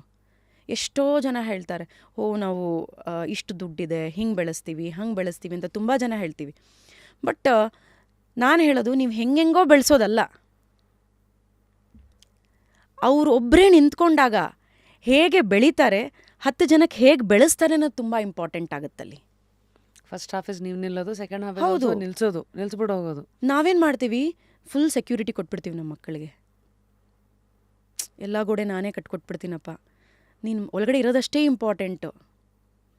ನಮಗೆ ನಮ್ಮ ತಂದೆ ತಾಯಿ ಯಾವ ಗೋಡೆನೂ ಕಟ್ಟಿಲ್ಲ. ಅವ್ರು ಹೇಳಿದ್ದು ಇಷ್ಟೇ, ಮಾಡೋ ತನಕ ನಿಲ್ಬೇಡ. ನಿಲ್ಲದೆ I guess today 2015 with 2 vehicles you launched. Here you are with almost 35 plus 10 attachments ಇದೆ, 35 ವೆಹಿಕಲ್ಸು. ಬಟ್ ನಮ್ಮನ್ನ ನೋಡಿ ಇನ್ನೊಂದು 10 ಕ್ಯಾಬ್ಸ್ ಏರ್ಪೋರ್ಟಲ್ಲಿ ಅಟ್ಯಾಚ್ ಆಗಿದೆ. Yes, 45 ಅದು ಕ್ಯಾಬ್ಸ್ ಓವರ್ ಆಲ್ ಇದೆ ಏರ್ಪೋರ್ಟಲ್ಲಿ. ನಿಮ್ಮ ಜರ್ನಿ ನೋಡ್ತಾ ಇದ್ದೆ. Apart from all the media attention that you got, ಒಂದಷ್ಟು ಇಂಟ್ರೆಸ್ಟಿಂಗ್ ಪರ್ಸ್ನಾಲಿಟೀಸ್ಗಳ ಅಟೆನ್ಷನು ಸಿಕ್ಕಿದೆ. For example Family Power with of course Appu sir. ಈ ಕಡೆ Super Minute with Golden Star Ganesh ಅಲ್ಲಿ ಹೋಗಿದ್ರಿ. ವಿಮೆನ್ ಅಚೀವರ್ಸ್ ಅವಾರ್ಡ್ 2017ನಲ್ಲಿ ಅದು ಬಂತು. ಅಪ್ರಿಷಿಯೇಷನ್ ಲೆಟರ್ ಬಗ್ಗೆ ಮಾತಾಡಿದ್ರಿ. So whenever you got access to ಈ ಥರ ಪವರ್ಫುಲ್ ಮೀಡಿಯಾ ಪರ್ಸನಾಲಿಟೀಸ್, ಆ್ಯಕ್ಟರ್ಸು, ಏನೇನು ಓಡ್ತಾ ಇತ್ತು ತಲೆನಲ್ಲಿ, ಅಥವಾ ಅದನ್ನ ಯಾವ್ದಾದ್ರು ಒಂದು ಬ್ರಿಡ್ಜ್ ಥರ ತೊಗೊಂಡು ಮುಂದಕ್ಕೆ ಹೋಗಬೇಕು ಅಂತ ನೋಡಿದ್ರಾ, ಒಂದು ಸ್ಟೆಪ್ ಆಗುತ್ತೆ ಅಂತ ನೋಡಿದ್ರಾ, ಅಥವಾ ಯು ಜಸ್ಟ್ ಥಾಟ್ ಇಲ್ಲ it is just a brush with the celebrity ಅಂತನಾ? ಇಲ್ಲ ನನಗೆ ಯಾವತ್ತೂ ಯಾರೇ ಕರೆದ್ರು, ನಾನು ಹೆಂಗೆ ಬೆಳೆದುಬಿಟ್ಟಿದ್ದೀನಿ ಅಂದರೆ, ನಾನು ಎಲ್ಲಿ ಹೋದರೂ ನನಗೇನೋ ಒಂದು ಅನುಕೂಲ ಆಗುತ್ತೆ ಅಂತ ನಾನು ಯಾವತ್ತೂ ಹೋದವಳಲ್ಲ. ಆ್ಯಂಡ್ ನನಗೆ ಆ ಎಕ್ಸ್ಪೆಕ್ಟೇಷನ್ನೂ ಇಲ್ಲ. ಅದಾಗದೇ ಅವ್ರು ಏನಾದ್ರು ಒಂದು ಸಜೆಷನ್ ಹೇಳಿದ್ರೆ 100% ನಾನು ಕೂತ್ಕೊಂಡು ಯೋಚನೆ ಮಾಡಿ ತೊಗೊಳ್ತೀನಿ. ಬಟ್ ಯಾರ ಜೊತೆ ಇದ್ದರೆ ಆ ಸಂದರ್ಭನ ನಾನು ಎಂಜಾಯ್ ಮಾಡೋಕ್ಕೆ ಇಷ್ಟಪಡ್ತೀನಿ ಅಷ್ಟೇ. ಈಗ ಗೋಲ್ಡನ್ ಸ್ಟಾರ್ ಗಣೇಶ್ ಅವ್ರ ಜೊತೆ ಇದ್ದೆ, ಒಂದು 3 ದಿನ ಪ್ರಾಕ್ಟೀಸ್ ಮಾಡಿ ಸೂಪರ್ ಮಿನಿಟಲ್ಲಿದ್ದೆ. ಅವರಲ್ಲಿ ಏನು ಒಳ್ಳೆ ಥಾಟ್ಸ್ ಇದೆ, ಅವ್ರು ಬಂದಿದ್ದ ದಾರಿ ಏನು, ನನಗೇನು ಬೇಕು ಅದನ್ನು ತಗೋತೀನಿ. ಅಪ್ಪು ಸರ್ ಜೊತೆ ಇದ್ದೆ ಒಂದು 5-6 ಅವರ್ಸು. ಐ ಆಮ್ ಬ್ಲೆಸ್ಡ್ ಅಂತ ಅಂದ್ಕೊಳ್ತೀನಿ ಇವತ್ತು. ಜೊತೆಗೆ ನನಗೆ ಒಂದೊಂದು ಅವಾರ್ಡ್ ಬಂದಾಗಲೂ ನನ್ನ ರೆಸ್ಪಾನ್ಸಿಬಿಲಿಟಿ ಜಾಸ್ತಿ ಆಯಿತು, ಸಮಾಜಕ್ಕೆ ನಾನು ಇನ್ನೂ ಮಾಡಬೇಕಾಗಿರೋದು ಇದೆ ಅಂತ ನನಗೆ ಬರುತ್ತೆ ಹೊರತು, ನಾನು ಎಲ್ಲೂ ಅದನ್ನು ನನಗೇನೋ ಹಸೆಮಣೆ, ಇದರಿಂದ ನಾನು ಇನ್ನೇನೋ ಒಂದು ಮಾಡ್ಬೋದು ಅಂತ ಅಭಿಲಾಷೆ ಇಟ್ಕೊಂಡು ಎಲ್ಲೂ ಹೋದವಳಲ್ಲ. ನನಗೇನು ಬೇಕು ನಾನು ಡೈರೆಕ್ಟಾಗಿ ಹೋಗಿ ಕೇಳ್ತೀನಿ, ಅವರಿಗೆ ಅರ್ಥ ಮಾಡಿಸ್ತೀನಿ. ಅರ್ಥ ಆಗೋ ತನಕ ನಾನೂ ಬಿಡೋದಿಲ್ಲ, ಅವ್ರು ಬೇಡ ಅಂದರೆ ನಾನು ಹಿಂದಕ್ಕೆ ಹೋಗೋದೂ ಇಲ್ಲ. ಹೇಳಿದ್ರಲ್ಲ, ಫುಟ್ಬಾಲ್ ಆಗಬೇಡಿ, ಕಲ್ತರ ನಿಂತ್ಕೊಳ್ಳಿ ಅಂತ. Exactly, S. ಸೊ ಈ ಹಂತದಲ್ಲಿ ಈಗ ಮುಂದೆ ನಮ್ಮನ್ನು ಏನು ಇಷ್ಟೊಂದು ಜನ ನೋಡ್ತಾ ಇದ್ದಾರೆ, ಈ ಥರ ವ್ಯಕ್ತಿತ್ವಗಳು ಬಂದು ಕೂತ್ಕೊಂಡಾಗ, ಇಲ್ಲ ನಿಮ್ಮ ಕಥೆ 4 ಜನಕ್ಕೆ ನೋಡ್ರಿ ಎಂಥ ಲೈಫು ಎಂಥ ಜರ್ನಿ ಅಂತ ಇನ್ಸ್ಪಿರೇಷನ್ ಸಿಗ್ಬೋದು, ಇಲ್ಲ ನಿಮ್ಮ ಜರ್ನಿನಲ್ಲಿ ನಾವು ಹೆಂಗೆ ಭಾಗಿಯಾಗೋದು ಅಂತ ಆ ಕುತೂಹಲಗಳು ಹುಟ್ಕೋಬೋದು, ಇನ್ವೆಸ್ಟರ್ಸು ಅದು ಇದು ಅಂತ. Let's talk about the second ಇದು, because first one is eternal. Second ಇದು, how can people who watching you contribute to your ಒಂದು ಬ್ರ್ಯಾಂಡ್ ಅಥವಾ ನಿಮ್ಮ ಜರ್ನಿ ಥ್ರೂ ಗೋಪಿಂಗ್ ಕ್ಯಾಬ್ಸ್? ಏನು ಎಕ್ಸ್ಪೆಕ್ಟ್ ಮಾಡ್ತಾ ಇದ್ದೀರಾ? ನನಗೆ ಇನ್ವೆಸ್ಟರ್ಸ್ ಬರಬೇಕು. ಈಗ ಸಣ್ಣ ಮಟ್ಟದಲ್ಲಿ ಬರ್ತಾ ಇದ್ದಾರೆ, ದೊಡ್ಡ ಮಟ್ಟದಲ್ಲಿ ಬಂದರೆ 100% ನಾನು ಮಾತಾಡ್ತೀನಿ ಕೂತ್ಕೊಂಡು, ಯಾವ ರೀತಿ ಬೇಕು, ಇನ್ನೇನೇನು ಮಾಡಬೇಕು, ಇನ್ಯಾವ ಸ್ಟೇಟ್ ಲೆವೆಲ್ಸಲ್ಲಿ ತೊಗೊಂಡು ಬರಬೇಕು, ನಾನು ಮೆಟ್ರೋಪಾಲಿಟನ್ ಸಿಟೀಸಲ್ಲಿ ಬರಬೇಕಾ, ಇದೆಲ್ಲ ನೆಕ್ಸ್ಟ್ ಮುಂದೆ ಆಲೋಚನೆಗಳಿದ್ದಾವೆ. ಸ್ಮಾಲ್ ಬಿಗ್ ಅಂದರೆ ಈಗ ಸ್ಮಾಲ್ ಲೆವೆಲಲ್ಲಿ ಅಂದರೆ ಸ್ಮಾಲ್ ಇನ್ವೆಸ್ಟರ್ಸ್, ಹೌದು, ಇಂಡಿವಿಜುವಲ್ ಲೆವೆಲ್ಸಲ್ಲಿ ಬರ್ತಾ ಇದ್ದಾರೆ. ಸೊ ನೆಕ್ಸ್ಟ್ ಬಿಗ್ ಇನ್ವೆಸ್ಟರ್ಸ್ ಬಂದು ನಾವಿಷ್ಟು ಮಾಡ್ತೀವಿ, ಈ ಥರ ಬರಬೇಕು, ಈ ಥರ ನಿಮ್ಮ ಸಪೋರ್ಟ್ ಬೇಕು, ನಾವು ಹೇಗೆ ಮಾಡ್ಬೋದು ಅಂದರೆ ಕೂತು ಮಾತಾಡಿ. ಎಸ್, 100% ನಾವು ಅದು ಆಲ್ರೆಡಿ ಅದಕ್ಕೂ ಬರ್ತಾ ಇದ್ದೀವಿ. ದೆನ್ 100% ನಾವು ಕೂತ್ಕೊಂಡು ಮಾತಾಡ್ತೀವಿ ಅದ್ರ ಜೊತೆಗೆ. ಆ್ಯಂಡ್ ನಮಗೂ ಇದೆ ಮೆಟ್ರೋಪಾಲಿಟನ್ ಸಿಟೀಸಲ್ಲಿ ಬರಬೇಕು ಅಂತ. ಸೊ ಎಲ್ಲೆಲ್ಲಿ ಅವಕಾಶ ಸಿಗುತ್ತೋ, ಎಸ್, ಎಕ್ಸ್ಪ್ಯಾಂಡಿಂಗ್ ಅಷ್ಟೇ. ಸೊ ಇಷ್ಟೆಲ್ಲ ಬ್ರ್ಯಾಂಡ್ ವ್ಯಾಲ್ಯೂ ಕ್ರಿಯೇಟ್ ಆಗಿದೆ, ಹಾಂ, ಇನ್ನೇನಿದ್ರು ಫುಲ್ ಫ್ಲೈ ಮಾಡೋದು ಅಷ್ಟೇ ಇರೋದು. ಸೊ ಇಷ್ಟೆಲ್ಲ ಲೈಫನ್ನು ನೋಡಿರೋ ನಿಮಗೆ ಕೊನೆಯದಾಗಿ ಒಂದು ವೈಯಕ್ತಿಕ ಪ್ರಶ್ನೆ. ನಿಮ್ಮ ಪ್ರಕಾರ ಹ್ಯಾಪಿನೆಸ್ ಅಂದರೆ ಏನು? ನಿಮ್ಮ ಪ್ರಕಾರ ಸಕ್ಸಸ್ಸು ಅಂದರೆ ಏನು? ನನಗೆ ಚಿಕ್ಕವಳಿದ್ದಾಗ ಸಕ್ಸಸ್ ಅಂದರೆ ಮನಿ ಅಂತ ಅನಿಸ್ತಾ ಇತ್ತು. ಯಾಕಂದರೆ ನನ್ನ ಹತ್ರ ಅವತ್ತು ಮನಿ ಇರಲಿಲ್ಲ. ಇವತ್ತು ಸಕ್ಸಸ್ ಅಂದರೆ ನಾವು ಹೋಗ್ತಿರೋ ಹಾದಿಗೆ ನಮಗೆ ಆ ಪೀಸ್ ಇರಬೇಕು, ತೃಪ್ತಿ ಇರಬೇಕು. ನಾನು ಏನೋ ಒಂದು ಮಾಡ್ತಾ ಇದ್ದೀನಿ ಅನ್ನೋ ತೃಪ್ತಿ ಇರಬೇಕು. ನನ್ನ ಸಕ್ಸಸ್ ನಾನು ತೋರಿಸಿದ್ದೀನಿ ಅಂತ ಅನಿಸುತ್ತೆ. ಬಟ್ ಇನ್ನೂ ನನ್ನಲ್ಲಿದೆ, ನಾ ಇನ್ನೂ ಏನೇನು ಕಾಸ್ ಮಾಡಬೇಕು ಅಂತ. ಇನ್ನು ಯಾವ್ಯಾವ ಕಾಸ್ಗೆ ಹೋರಾಟ ಮಾಡಬೇಕು, ಹೊಸ ಡಿಸ್ರಪ್ಷನ್ ಅಂತ ಏನು ಕರೀತಾರೆ, ಹೊಸ ಅಲೆಯನ್ನು ಹೇಗೆ ಎಪ್ಸೋದು ಅನ್ನೋದು ಇದೆ. ಎಸ್. What is happiness? ನನಗೆ ನಿಜವಾದ ಖುಷಿ ಏನಂತ ಹೇಳಿದ್ರೆ, ನನ್ನ ಒಂದು ಹೊಸ ಗಾಡಿಯಲ್ಲಿ ಒಂದು ಹೊಸ ಹೆಣ್ಣು ಕೂತ್ಕೊಂಡು ಚಾಲನೆ ಮಾಡ್ತಾರಲ್ಲ, ನಿಜವಾಗ್ಲೂ ನಾನು ತುಂಬ ಎಂಜಾಯ್ ಮಾಡ್ತೀನಿ. ಅದನ್ನು ಮಾಡಿ ತೋರಿಸಿದ್ದೀವಿ ಆಲ್ರೆಡಿ. ಒಂದು ಹೆಣ್ಮಗು, ಹಳ್ಳಿ ಹೆಣ್ಮಗು, ಆಕೆ ಅಬಲಾಶ್ರಮದಲ್ಲಿದ್ದಾಗ ಆಕೆನ ಕರ್ಕೊಂಡು ಬಂದು 6 ತಿಂಗಳಾಯಿತು ಆಕೆಗೆ ಅರ್ಥ ಮಾಡಿಸಿ. ಆಕೆ 14 ಜನ ಮಕ್ಕಳಲ್ಲಿ ಆಕೆ ಒಬ್ಬಳು. ಆಕೆನ ಕರ್ಕೊಂಬಂದು ಕೂರಿಸಿ ಟ್ರೈನಿಂಗ್ ಕೊಟ್ಟಾಗ ಆಕೆ ಒಂದೇ ವರ್ಷದಲ್ಲಿ ತನ್ನ EMIನ ಕಳೆದು 5,75,000 ಅರ್ನ್ ಮಾಡಿ ತೋರಿಸ್ತಾಳೆ. ವಾವ್, ಅದು ನನಗೆ ಹ್ಯಾಪಿನೆಸ್ ತರುತ್ತೆ. ವೆರಿ ನೈಸ್ ಅಲ್ವಾ? ಈಗ ಇಷ್ಟೊತ್ತು ಆಂಟ್ರಪ್ರಿನರ್ಶಿಪ್ ಬಗ್ಗೆ ಮಾತಾಡೋದಲ್ಲ, what is entrepreneurship in your understanding? Like GoPink ಕ್ಯಾಬ್ಸ್ದೆ ಇದು ಟ್ಯಾಗ್ಲೈನ್ ಗೋಸ್, ಬಿ ಸೇಫ್, ನಿಮ್ಮ ಆಲೋಚನೆಗಳು ಸೇಫಾಗಿಟ್ಟಿರಲಿ, ನಿಮ್ಮ ರಿಸ್ಕ್ ತೊಗೊಳ್ಳೋ ಆ್ಯಪಿಟೈಟೂ ಅದು ಸೇಫಾಗಿ ಇಟ್ಕೊಂಡೆ ಮುಂದಕ್ಕೆ ಹೋಗಿ, ಫೀಲ್ ಎಂಪವರ್ಡ್, ಏನು ನೀವು ಜನಕ್ಕೆ ಹೇಳ್ತಾ ಇದ್ದೀರಾ, be safe, feel empowered while you travel with us ಅಂತ. Wish you the same for your journey ahead. ಬೇರೆ ಇಷ್ಟೊತ್ತು ಬರೀ ಫೌಂಡೇಶನ್ ಕಟ್ಟಿರೋದ್ ಬಗ್ಗೆನೇ ಮಾತಾಡಿದ್ವಿ. ಮೇಲಿಂದ ನೀವು ಬಿಲ್ಡಿಂಗ್ ಕಟ್ಟಬೇಕಾಗಿದೆ. ಖಂಡಿತ. ನಾ ಎಲ್ಲರಿಗೂ ಹೇಳೋದು ಏನಂತ ಹೇಳಿದ್ರೆ, ಸ್ಟಿಲ್ 100% ಲೈಫ್ ಇಸ್ ದೇರ್. ಯಾರ್ಯಾರು ಏನೇನು ಮಾಡಿಲ್ವೋ, ಸ್ಟಿಲ್ 100% ಲೈಫ್ ಇದೆ ಅಂತ ಅಂದ್ಕೊಂಡು ಈಗ ಮಾಡೋಕ್ಕೆ ಶುರು ಮಾಡಿ. ನಾನು ಇಷ್ಟು ದಿನ ಏನೂ ಮಾಡೇ ಇಲ್ಲ ಅಂತ ಅಂದ್ಕೊಂಡು ಬೇಜಾರು ಮಾಡ್ಕೊಳ್ಳೋ ಅವಶ್ಯಕತೆ ಇಲ್ಲ. ಸ್ಟಿಲ್ 100% ಲೈಫ್ ಇಸ್ ದೇರ್, ಎಟ್ಟುಗೋ ಈಗ ಶುರು ಮಾಡಿ. ಯಾವತ್ತು ನೀವು ಈ ಥರ ಅರಿವು ರಿಯಲೈಸೇಷನ್ ಬರುತ್ತೋ, ಏನೋ ಮಾಡ್ಬೇಕಲ್ಲ, ಏನೋ ಮಿಸ್ ಹೊಡಿತಾ ಇದೆಯಲ್ಲ ಅಂತ, from that day only life begins. Exactly ತಗೊಂಡು ಆ ಫೇಸನ್ನು ಎದುರಿಸ್ಕೊಂಡು ಹೋಗಿ ಅಂತ ಹೇಳ್ತಾ ಇದ್ದೀರಾ. ಅವ್ರನ್ನ ಡೌನ್ ಮಾಡ್ಕೊಳ್ಳೋ ಅವಶ್ಯಕತೆ ಇಲ್ಲ. ಸೊ ಇಷ್ಟೊಂದು ಕಷ್ಟಗಳನ್ನು ನೋಡಿದವರು ಮತ್ತು ಎದ್ದು ನಿಂತವ್ರಿಗೆ ಒಂದು ಪ್ರಶ್ನೆ ಇವಾಗ ನಾನು ನಿಮಗೆ ಕೇಳೋದಾದರೆ, ದೇವರು ದಿಂಡ್ರು, ಇದು ದೇವರಿಗೆ ಎಷ್ಟು ಕ್ರೆಡಿಟ್ ಕೊಡ್ತೀರಾ, ಅಥವಾ ನಿಮ್ಮ ಪ್ರಯತ್ನಕ್ಕೆ ಎಷ್ಟು ಕ್ರೆಡಿಟ್ ಕೊಡ್ತೀರಾ ನೀವು? ನನಗೆ ತುಂಬ ಕ್ಲೋಸ್ ಫ್ರೆಂಡ್ ದೇವರೇ. ಹೌದಾ? ಹೌದು. ಯಾಕೆ ಅಂತ ಹೇಳಿದ್ರೆ, ನನಗೆ ಎಲ್ಲಿ ಬೇಜಾರಾದರೂ ನಾನು ಯಾರ ಜೊತೆನೂ ಮಾತಾಡಲ್ಲ. ನಂದು ಏನಿದೆಯೋ ಬೇಡಿಕೆ ನಾನು ಅವನ ಹತ್ರನೇ ಹೇಳೋದು. ದೇವರೇ ನಿಮ್ಮ ಕೌನ್ಸಿಲರ್ ಆಗೋದಾ? 100%. ಯಾರಪ್ಪ ಥೆರಪಿಸ್ಟ್ ಹೆಸರೇನು? ಆ ಥರ ಎಲ್ಲ ಏನೂ ಇಲ್ಲ. ನಾನು ಬಾಬನ್ ಪೂಜೆ ಮಾಡ್ತೀನಿ. ಥೆರಪಿಸ್ಟ್ ಹೆಸರು ಅಂದರೆ ಇವರೇ, ಬಾಬಾನೇ ಥೆರಪಿಸ್ಟ್ ನಿಮಗೆ? ಹೌದು, ನಾನು ಬಾಬನ್ ಪೂಜೆ ಮಾಡ್ತೀನಿ ಮತ್ತು ಲಲಿತಾದೇವಿನ ಪೂಜೆ ಮಾಡ್ತೀನಿ ಯಾವಾಗಲೂ. ಸೊ ನನ್ನ ಜೊತೆ ಯಾವಾಗಲೂ ಇದ್ದು ಇಲ್ಲಿ ತನಕ ನಡ್ಸ್ಕೊಂಬಂದಿದ್ದಾರೆ. ಅದು ನಂದಲ್ಲ, ಅದು ಅವ್ರದ್ದು. ಅವ್ರು ಹೇಳಿರೋ ದಾರಿಲಿ ನಾನು ನಡ್ಕೊಂಡು ಬಂದು ಇಲ್ಲಿ ತನಕ ಇಟ್ಟಿದ್ದೀನಿ.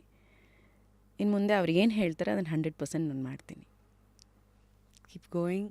ಆ್ಯಂಡ್ ನಿಮ್ಮ ಆಲೋಚನೆಗಳಿಗೆ ಇನ್ನೊಂದಷ್ಟು ಪುಷ್ಟಿ ಸಿಗೋದು ಹೇಗೆ? ಅನುಭವಗಳ ಮೂಲಕ, ಎಂತೆಂಥ ವ್ಯಕ್ತಿತ್ವಗಳನ್ನು ಮೀಟ್ ಮಾಡ್ತೀರೋ ಅದ್ರ ಮೂಲಕ, ಪುಸ್ತಕಗಳು ಇದ್ರ ಮೂಲಕ. ಸೊ ನಮ್ಮ ಶೋಗೆ ಹೆಸರೇ ಜಸ್ಟ್ ಕ್ಯೂರಿಯಸ್. ಬರುವಂಥ ಪ್ರತಿಯೊಂದು ಗೆಸ್ಟ್ಗೂ ಒಂದು ಪುಸ್ತಕ ಅಂತ ಕೊಡ್ತೀವಿ. ಆ್ಯಂಡ್ ಐ ಗೆಸ್ ಸೊ ಇದು the Get Things Done book ಅಂತ ಇದೆ. ಮೇ ಬಿ ನಿಮ್ಮ ಜರ್ನಿಗೆ ಇದು ಹೆಲ್ಪ್ ಆಗುತ್ತೆ. ಇದೇನಂದರೆ 41 tools to start, stick and finish things ಅಂತ ಒಂದು ಬುಕ್. ಸೂಪರ್. ಓಕೆ. ಸೊ ಇದು ಮೈಕಲ್ ಕ್ರಾಗರಸ್ ಮತ್ತು ರೋಮನ್ ಶಾಪ್ಲರ್ ಬರೆದಿರೋ ಅಂತ, ಕೊಲೇಟ್ ಮಾಡಿರೋವಂಥ ಒಂದು ಇದು. ಐ ಆಮ್ ಶೋರ್ ನಿಮ್ಗಾಗಲೇ ಖಂಡಿತ ಈ ಒಂದು ಜರ್ನಿಗೆ ಮುಂದೆ ಯಾವುದಾದ್ರೂ ಒಂದಷ್ಟು ಪಾಯಿಂಟರ್ಸು ಇದನ್ನು ಈಗೋ ನೋಡ್ಬೋದಲ್ಲ ಈ ಪಾಯಿಂಟ್ ಆಫ್ ವ್ಯೂನಲ್ಲಿ ಅಂತ. I hope this gives you a good view so that you can widen your horizon. Sure. So nominate 3 ವ್ಯಕ್ತಿಗಳನ್ನು ಯಾರನ್ನ ಶೋಗೆ ಕರೆಸಬೇಕು, ಅವರ ಜರ್ನಿ, ಅವರ ಕಲಿಕೆಗಳು, ಗಳಿಕೆ, ಅದರ ಮಂಥನ ಮಾಡ್ತಾ. ಸುಧಾಮನ್ ಕರೆಸಿದ್ದೀರಾ? ಇಲ್ಲಿ ಬಂದವ್ರದ್ದು ತುಂಬ ಹೈಯೆಸ್ಟ್ ರೆಕಮೆಂಡೇಶನ್ ಅದು. ಬರ್ತಾರೆ ಅವರು, ಇನ್ನೂ ಬಂದಿಲ್ಲ. ಹೌದು, ನಾನು ಮೀಟ್ ಮಾಡೋಕ್ಕಾಗಿಲ್ಲ ಇಲ್ಲಿವರೆಗೂ. ನಂದು ಬೇಡಿಕೆ ಸುಮಾರು ಸತಿ ಹಾಕಿದ್ದೀನಿ, ಇನ್ನೂ ಮೀಟ್ ಮಾಡೋಕ್ಕಾಗಿಲ್ಲ. ಸುಧಾಮನ್ ಕರೆಸಿ. ಯಾಕಂದರೆ ಮತ್ತು ಕ್ಯಾಪ್ಟನ್ ಗೋಪಿನಾಥ್ ಸರ್ನ ಕರೆಸಿ. Good suggestion. ಎಸ್. ಯಾಕೆ ಅಂತ ಹೇಳಿದ್ರೆ ಅವ್ರ ಜರ್ನಿ ಎಲ್ಲ ನಮ್ಮಂಥವರಿಗೆ ಹಾದಿ ಆಗುತ್ತೆ. ಖಂಡಿತ ಬರ್ತಾರೆ. ಈಗ ನಾನು ಹೊಸದು ಇದು ಮಾಡಿದ್ದೀನಿ, ಯಾಕಂದರೆ ಇದು ಹಿಂದೆ ಬರ್ತಾರೆ ಮುಂಚೆ ತುಂಬ ಪ್ರಯತ್ನಗಳು ನಡೆದಿರುತ್ತೆ, ಏನೇನೋ ಇರುತ್ತೆ ಮಧ್ಯ. ಈಗ ಎಲ್ಲರೂ ಅವರು ಟೈಮಿಂಗ್ ನೋಡ್ತಾರೆ, ಯಾಕೆ ಬರಬೇಕು, ಯಾವಾಗ ಬರಬೇಕು, ಸೊ ಅವೆಲ್ಲನೂ ಬಿಟ್ಟು ಬರ್ತಾರೆ ಅಂತ. ಮ್ಯಾನಿಫೆಸ್ಟೇಷನ್ದು ಒಂದು ಬ್ಯೂಟಿಫುಲ್ ಆಗಿರೋ ಇದು ನೋಡಿದೆ. 369 ರೂಲ್ ಇದೆ. ಆ 369 ರೂಲ್ ಏನಂದರೆ, ಐ ಟೆಲ್ ಯು, ನಿಮ್ಮ ಆಸೆ ಏನಿದೆ ಅದನ್ನು 3 ಸತಿ ಬರ್ಕೋಬೇಕಂತೆ. ಅಂದರೆ ಐ ಡೋಂಟ್ ನೋ, ಕ್ಯೂರಿಯಾಸಿಟಿಯಿಂದ ಈ ಥರದನ್ನೆಲ್ಲ ಎಕ್ಸ್ಪ್ಲೋರ್ ಮಾಡ್ತಿರೋ, ಅಥವಾ ಅಂತ ಎಕ್ಸ್ಪ್ಲೋರ್ ಮಾಡ್ತಿರೋ, ಅಥವಾ ಇಲ್ಲಿಂದ ಕೇಳಲ್ಲಿ ಬಿಡ್ತಾರೋ. 369 ಮೆಥಡು, ಬೆಸ್ಟ್ ವೇಸ್ ಟು ಮ್ಯಾನಿಫೆಸ್ಟಲ್ 1 ಮೆಥಡು. ಇಟ್ ಸೇಸ್ ನಿಮ್ಮ ಡಿಸೈರ್ನ 3 ಸತಿ ಬರೀರಿ ಇನ್ ಪ್ರೆಸೆಂಟ್ ಟೆನ್ಸು. ನಿಮ್ಮ ಇಂಟೆನ್ಷನ್ನು ಅದನ್ನು 6 ಸತಿ ಬರೀರಿ. ಮತ್ತು ಔಟ್ಕಮ್ ನಡೆದೋಗಿರೋ ಥರ 9 ಸತಿ ಬರೀರಿ ಅಂತ. ನೀವು ಆಸೆ, ಸದ್ಯದ ಆಸೆ 3 ಸತಿ ಬರೀರಿ. ಯಾಕೆ ಇದನ್ನು ಬರೀತಾ ಇದ್ದೀರಾ, ಇಂಟೆನ್ಷನನ್ನು 6 ಸತಿ ಬರೀರಿ, ನಡೆದೋಗಿರೋ ಥರ 9 ಸತಿ ಬರೀರಿ ಅಂತ. ಸೊ ಎಸ್, 100% ಅದು ಕಾಸ್ ಆಗುತ್ತೆ. ಅದಕ್ಕೆ ನಾನು ಬರ್ತಾರೆ ಅಂತ, ನಾನೇ ಬರ್ತಾರೆ ನೋಡಿ. ಹೌದು ಹೌದು, ನಾವು ಕ್ಲಿಯರಿಂಗಲ್ಲಿದ್ದರೆ 100% ಆಗುತ್ತೆ ಅದು. ಸೊ ಐ ಗೆಸ್ ನಾನು ಇವಾಗ ನಿಮ್ಗೇನು ಬರೆದಿದ್ದೀನಿ ಅಂದರೆ, keep driving through the journey of life. Your will power and desire is your road and deal for the same ಅಂತ ಬರ್ದೀನಿ. Keep going. ಯಾವ್ಯಾವ ರೋಡ್ಗೆ ಹೋಗ್ಬೇಕು ಅನ್ಸತ್ತೋ, ಯಾವ್ಯಾವ ಸ್ಪೀಡಲ್ಲಿ ಹೋಗ್ಬೇಕು ಅನ್ಸತ್ತೋ, ಸೀಟ್ ಬೆಲ್ಟ್ ಮಾತ್ರ ಯಾವಾಗಲೂ ಹಾಕ್ಕೊಂಡು ಮುಂದಕ್ಕೆ ಹೋಗ್ತಾ ಇರಿ. ಆ್ಯಂಡ್ ನಿಮ್ಮ ಜರ್ನಿನ ದೂರದಿಂದ ನೋಡ್ತೀವಿ, ಎಲ್ಲೆಲ್ಲಿ ಸಾಧ್ಯನೋ ನಾವು ಜೊತೆಗೆ ನಿಲ್ತೀವಿ. ಆ್ಯಂಡ್ ಹೇಗೆ ಅನಿಸ್ತು, how was your journey being on just curious? ಅಷ್ಟಲಿ ಬುಕ್ ನಿಮಗೆ. Thank you. ನನಗೆ ಲೈಕ್ ನನ್ನ ಕಂಪ್ಲೀಟ್ ಜರ್ನಿ ನಾನು ಮಾತಾಡಿದ್ದು ಇಷ್ಟು ವರ್ಷಕ್ಕಿಲ್ಲೇ. Thank you. ನಾನು ಎಲ್ಲೂ ಇಷ್ಟು ಓಪನ್ ಅಪ್ ಆಗಿ ನಾನು ಮಾತಾಡಿಲ್ಲ. ಯಾಕಂದರೆ ನಾನು ಎಲ್ಲೋದ್ರೂ ನನ್ನ ಟೈಮಲ್ಲಿ ಸುಮಾರು ಇಂಟರ್ವ್ಯೂಲಿ ಎಲ್ಲೇ ಅಟೆಂಡ್ ಮಾಡಿದ್ರು ನಾನು ಬರೀ ಗೋಪಿಂಗ್ ಬಗ್ಗೆ ಮಾತ್ರ ಮಾತಾಡ್ತಾ ಇದ್ದೆ. ಹ್ಞೂ. ಬಟ್ ನನ್ನ ಕಂಪ್ಲೀಟ್ ಜರ್ನಿ ಶೇರ್ ಮಾಡಿದ್ದಿಲ್ಲಿ. ಬಟ್ ಹೇಗೆ ಬರುತ್ತೆ, ಯಾವ ಥರ ಇರುತ್ತೆ ಅಂತ ನನಗೆ ಒಂಥರ ಹೆಂಗೆ ಹೋಗುತ್ತೆ ಅನ್ನೋದು ನನ್ನ ತಲೆಯಲ್ಲಿತ್ತು. ಆ ಕಡೆ ಈ ಕಡೆ ಹೋಗ್ಬಿಡ್ತೀನಾ ಅಂತ, ಇಲ್ಲ ನಾನೇ ಡೆಲ್ಲಾಗಿ ಕೂತ್ಕೊಂಡ್ಬಿಡ್ತೀನಾ, ಮಾತಾಡೋಕ್ಕಾಗುತ್ತೋ ಆಗಲ್ವೋ, ಲಾಟ್ ಆಫ್ ಥಿಂಗ್ಸ್ ನನಗೆ ಒಳಗಡೆ ಬರೋಕ್ಕಿಂತ ಮುಂಚೆ. But now I am fresh. Think that's the beauty. ಅವ್ರು ಹೇಳಿದರು ನನಗೆ, ಮೇಡಮ್ ನೀವು ಹೊರಗಡೆ ಬಂದಮೇಲೆ ನಿಮ್ಗೆ ಗೊತ್ತಾಗುತ್ತೆ ನೋಡಿ ಎಷ್ಟು ಫ್ರೆಶ್ ಆಗಿ ಬರ್ತೀರಾ ನೀವು ಅಂತ. ಇಲ್ಲ, ನಿಜ ಅದು. ಐ ಗೆಸ್ ಅದೇ ನೋಡಿ, ಹೊರಗೆ ಹೋಗೋರು ಫ್ರೆಶ್ ಆಗಿ ಹೋಗ್ತಾರೆ. ಇದನ್ನು ನೋಡ್ತಾ ಇರೋರು ಅಯ್ಯೋ ಇಷ್ಟೊಂದೆಲ್ಲ ಹೇಳ್ಬಿಡ್ರಲ್ಲ ಜೀವನದ ಬಗ್ಗೆ ಅಂತ ಎಲ್ಲ ತುಂಬಿಕೊಂಡು ಮುಂದೆ ಲೈಫನ್ನು ನೋಡ್ತಾರೆ. ಹೌದು ಸೊ ಅದನ್ನೇ ಕತ್ತಿ ಎರಡು ಕಡೆ ಯಾರಿಗೆ ಆರಾಮ್ ಮಾಡತ್ತೋ ಇನ್ನೊಂದಷ್ಟು ಜನಕ್ಕೆ ಆರಾಮಾಗಿರೋರ್ನು ಬಡದೆಬ್ಸುತ್ತೆ. ಓ ಹಿಂಗೆ ನೋಡ್ಬೋದಲ್ಲ ಲೈಫು ಅಂತ. ಹೌದು. ಅಷ್ಟೇ ಬ್ಯೂಟಿ ಅನ್ಸತ್ತೆ. ತುಂಬ ನಿದ್ದೆಯನ್ನು ಕೆಡಿಸ್ಕೊಂಡು ಇಲ್ಲಿವರೆಗೂ ಕೂತಿದ್ದೀರಾ. ಬಹುಶಃ ಇಲ್ಲಿಂದ ನಿಮ್ಮ ಮಾತುಗಳು ಇನ್ನೊಂದಷ್ಟು ಜನರ ನಿದ್ದೆನ ಕೆಡಿಸ್ಬೋದೇನೋ. ನಿದ್ದೆ ಬಗ್ಗೆ ಯಾಕೆ ಇಷ್ಟೆಲ್ಲ ಹೇಳಿದೆ ಅಂದರೆ ರೀಪೋಸ್ ಕಡೆಯಿಂದ ನಿಮಗೊಂದು ಮ್ಯೂಸಿಕ್ ಪಿಲ್ಲೋ ಕೊಡಬೇಕಲ್ಲ, ಹಾಗಾಗಿ it's a music pillow. So I guess that was Anuradha ಅವರ journey as a founder of ಗೋಪಿಂಗ್ cabs and also as a ಒಂದು ಸ್ವಂತ ಕಾಲ ಮೇಲೆ, ಸ್ವಂತ ಆಲೋಚನೆಗಳ ಮೇಲೆ ಜೀವನ ಅದನ್ನು ನಡೆಸಬೇಕು ಅಂತ ಧೈರ್ಯದಿಂದ ನುಗ್ತಾ ಇರುವಂಥ ಅನುರಾಧ ಅವರ ಸ್ಟೋರಿ. ನಿಮ್ಮಲ್ಲಿ ತುಂಬ ಜನ ಮೆಸೇಜ್ ಹಾಕ್ತೀರಾ, ಯಾಕೆ ಬರೀ ಸೆಲೆಬ್ರಿಟೀಸ್ಗಳನ್ನು ಕರೆಸ್ತೀರಾ ಅಥವಾ ಆಗಲೇ ಹೆಸರು ಮಾಡಿರೋರು ಅಂತ. ಸೊ ಮಧ್ಯದಲ್ಲಿ ಇನ್ನೂ ಆ ಜರ್ನಿ, ಹೆಸರು ಮಾಡೋದು ಸೆಲೆಬ್ರಿಟೀಸ್ ಅನ್ನೋದೆಲ್ಲ ಭಾಳ ಪರ್ಸ್ಪೆಕ್ಟಿವ್ ಸಬ್ಜೆಕ್ಟಿವ್. ಅದು ಎಲ್ಲರಲ್ಲೂ ಸೆಲೆಬ್ರೇಟ್ ಮಾಡೋ ಗುಣಗಳಿರುತ್ತೆ, ಎಲ್ಲರ ಲೈಫಲ್ಲೂ ಸೆಲೆಬ್ರೇಟ್ ಮಾಡಬೇಕಾಗಿರುವಂತಹ ಕಾಂಟ್ರಿಬ್ಯೂಷನ್ಸ್ ಇರುತ್ತೆ. ಸೊ ಐ ಗೆಸ್ ಅವರ ಜರ್ನಿ ಅದಕ್ಕೆ ಸಾಕ್ಷಿ ಆಯಿತು ಇವತ್ತು. ಆ್ಯಂಡ್ ಅವ್ರು ಹೇಳ್ದಂಥ ಒಂದಷ್ಟು ಮಾತುಗಳು, ಎಲ್ಲರ ಕಾಲಲ್ಲೂ ಫುಟ್ಬಾಲ್ ಆಗಬೇಡಿ, ಕಲ್ಲಾಗಿ ನಿಂತ್ಕೊಳ್ಳಿ ಅನ್ನೋದು, ಈ ಥರ ಸಾಕಷ್ಟಿದೆ between the lines, which I am sure the whole talk has given you guys a lot of memories, lot of thoughts to go home with ಅಥವಾ look at life with. Until next time I guess ಇಷ್ಟೆಲ್ಲ ಮಾತುಗಳಾಡಿದ್ಮೇಲೆ ಮತ್ತೆ ಎಂಡಲ್ಲಿ ಇನ್ನೇನಿಲ್ಲ, ಈ full ಎಪಿಸೋಡ್ಗಳೆಲ್ಲ ನೋಡಿದ್ಮೇಲೆ I don't know, ನೋಡಿ ಒಂದಷ್ಟು ಜನ ಜಿಮ್ಮಲ್ಲಿ ಟ್ರೆಡ್ಮಿಲ್ ಮೇಲೆ ಇದನ್ನು ನೋಡ್ತಾ ಇರ್ಬೋದು, ಕೇಳಿಸ್ಕೊತಾ ಇರ್ಬೋದು, ಗಾಡಿ ಓಡಿಸ್ತಾ ಕೇಳಿಸ್ಕೊತಾ ಇರ್ಬೋದು, ಪಾತ್ರೆ ತೊಳಿತಾ ಕೇಳಿಸ್ಕೊತಾ ಇರ್ಬೋದು. ಪ್ರತಿ ಸತಿ ಶೋನೆಲ್ಲ ನೋಡಿದ್ಮೇಲೆ ಒಂದು ನೋಟ್ ಹಾಕ್ಕೊಳ್ಳಿ, ಇವತ್ತಿಂಥ ವ್ಯಕ್ತಿ ಬಂದಿದ್ರು, ಇವರಿಂದ ನಾವೇನು ಕಲಿಬೋದು, ಇವರಿಂದ ಹೊಸ ಆಲೋಚನೆಗಳೇನು ಬಂತು. I guess that itself is more than enough to make your life an interesting and a very tasty cocktail.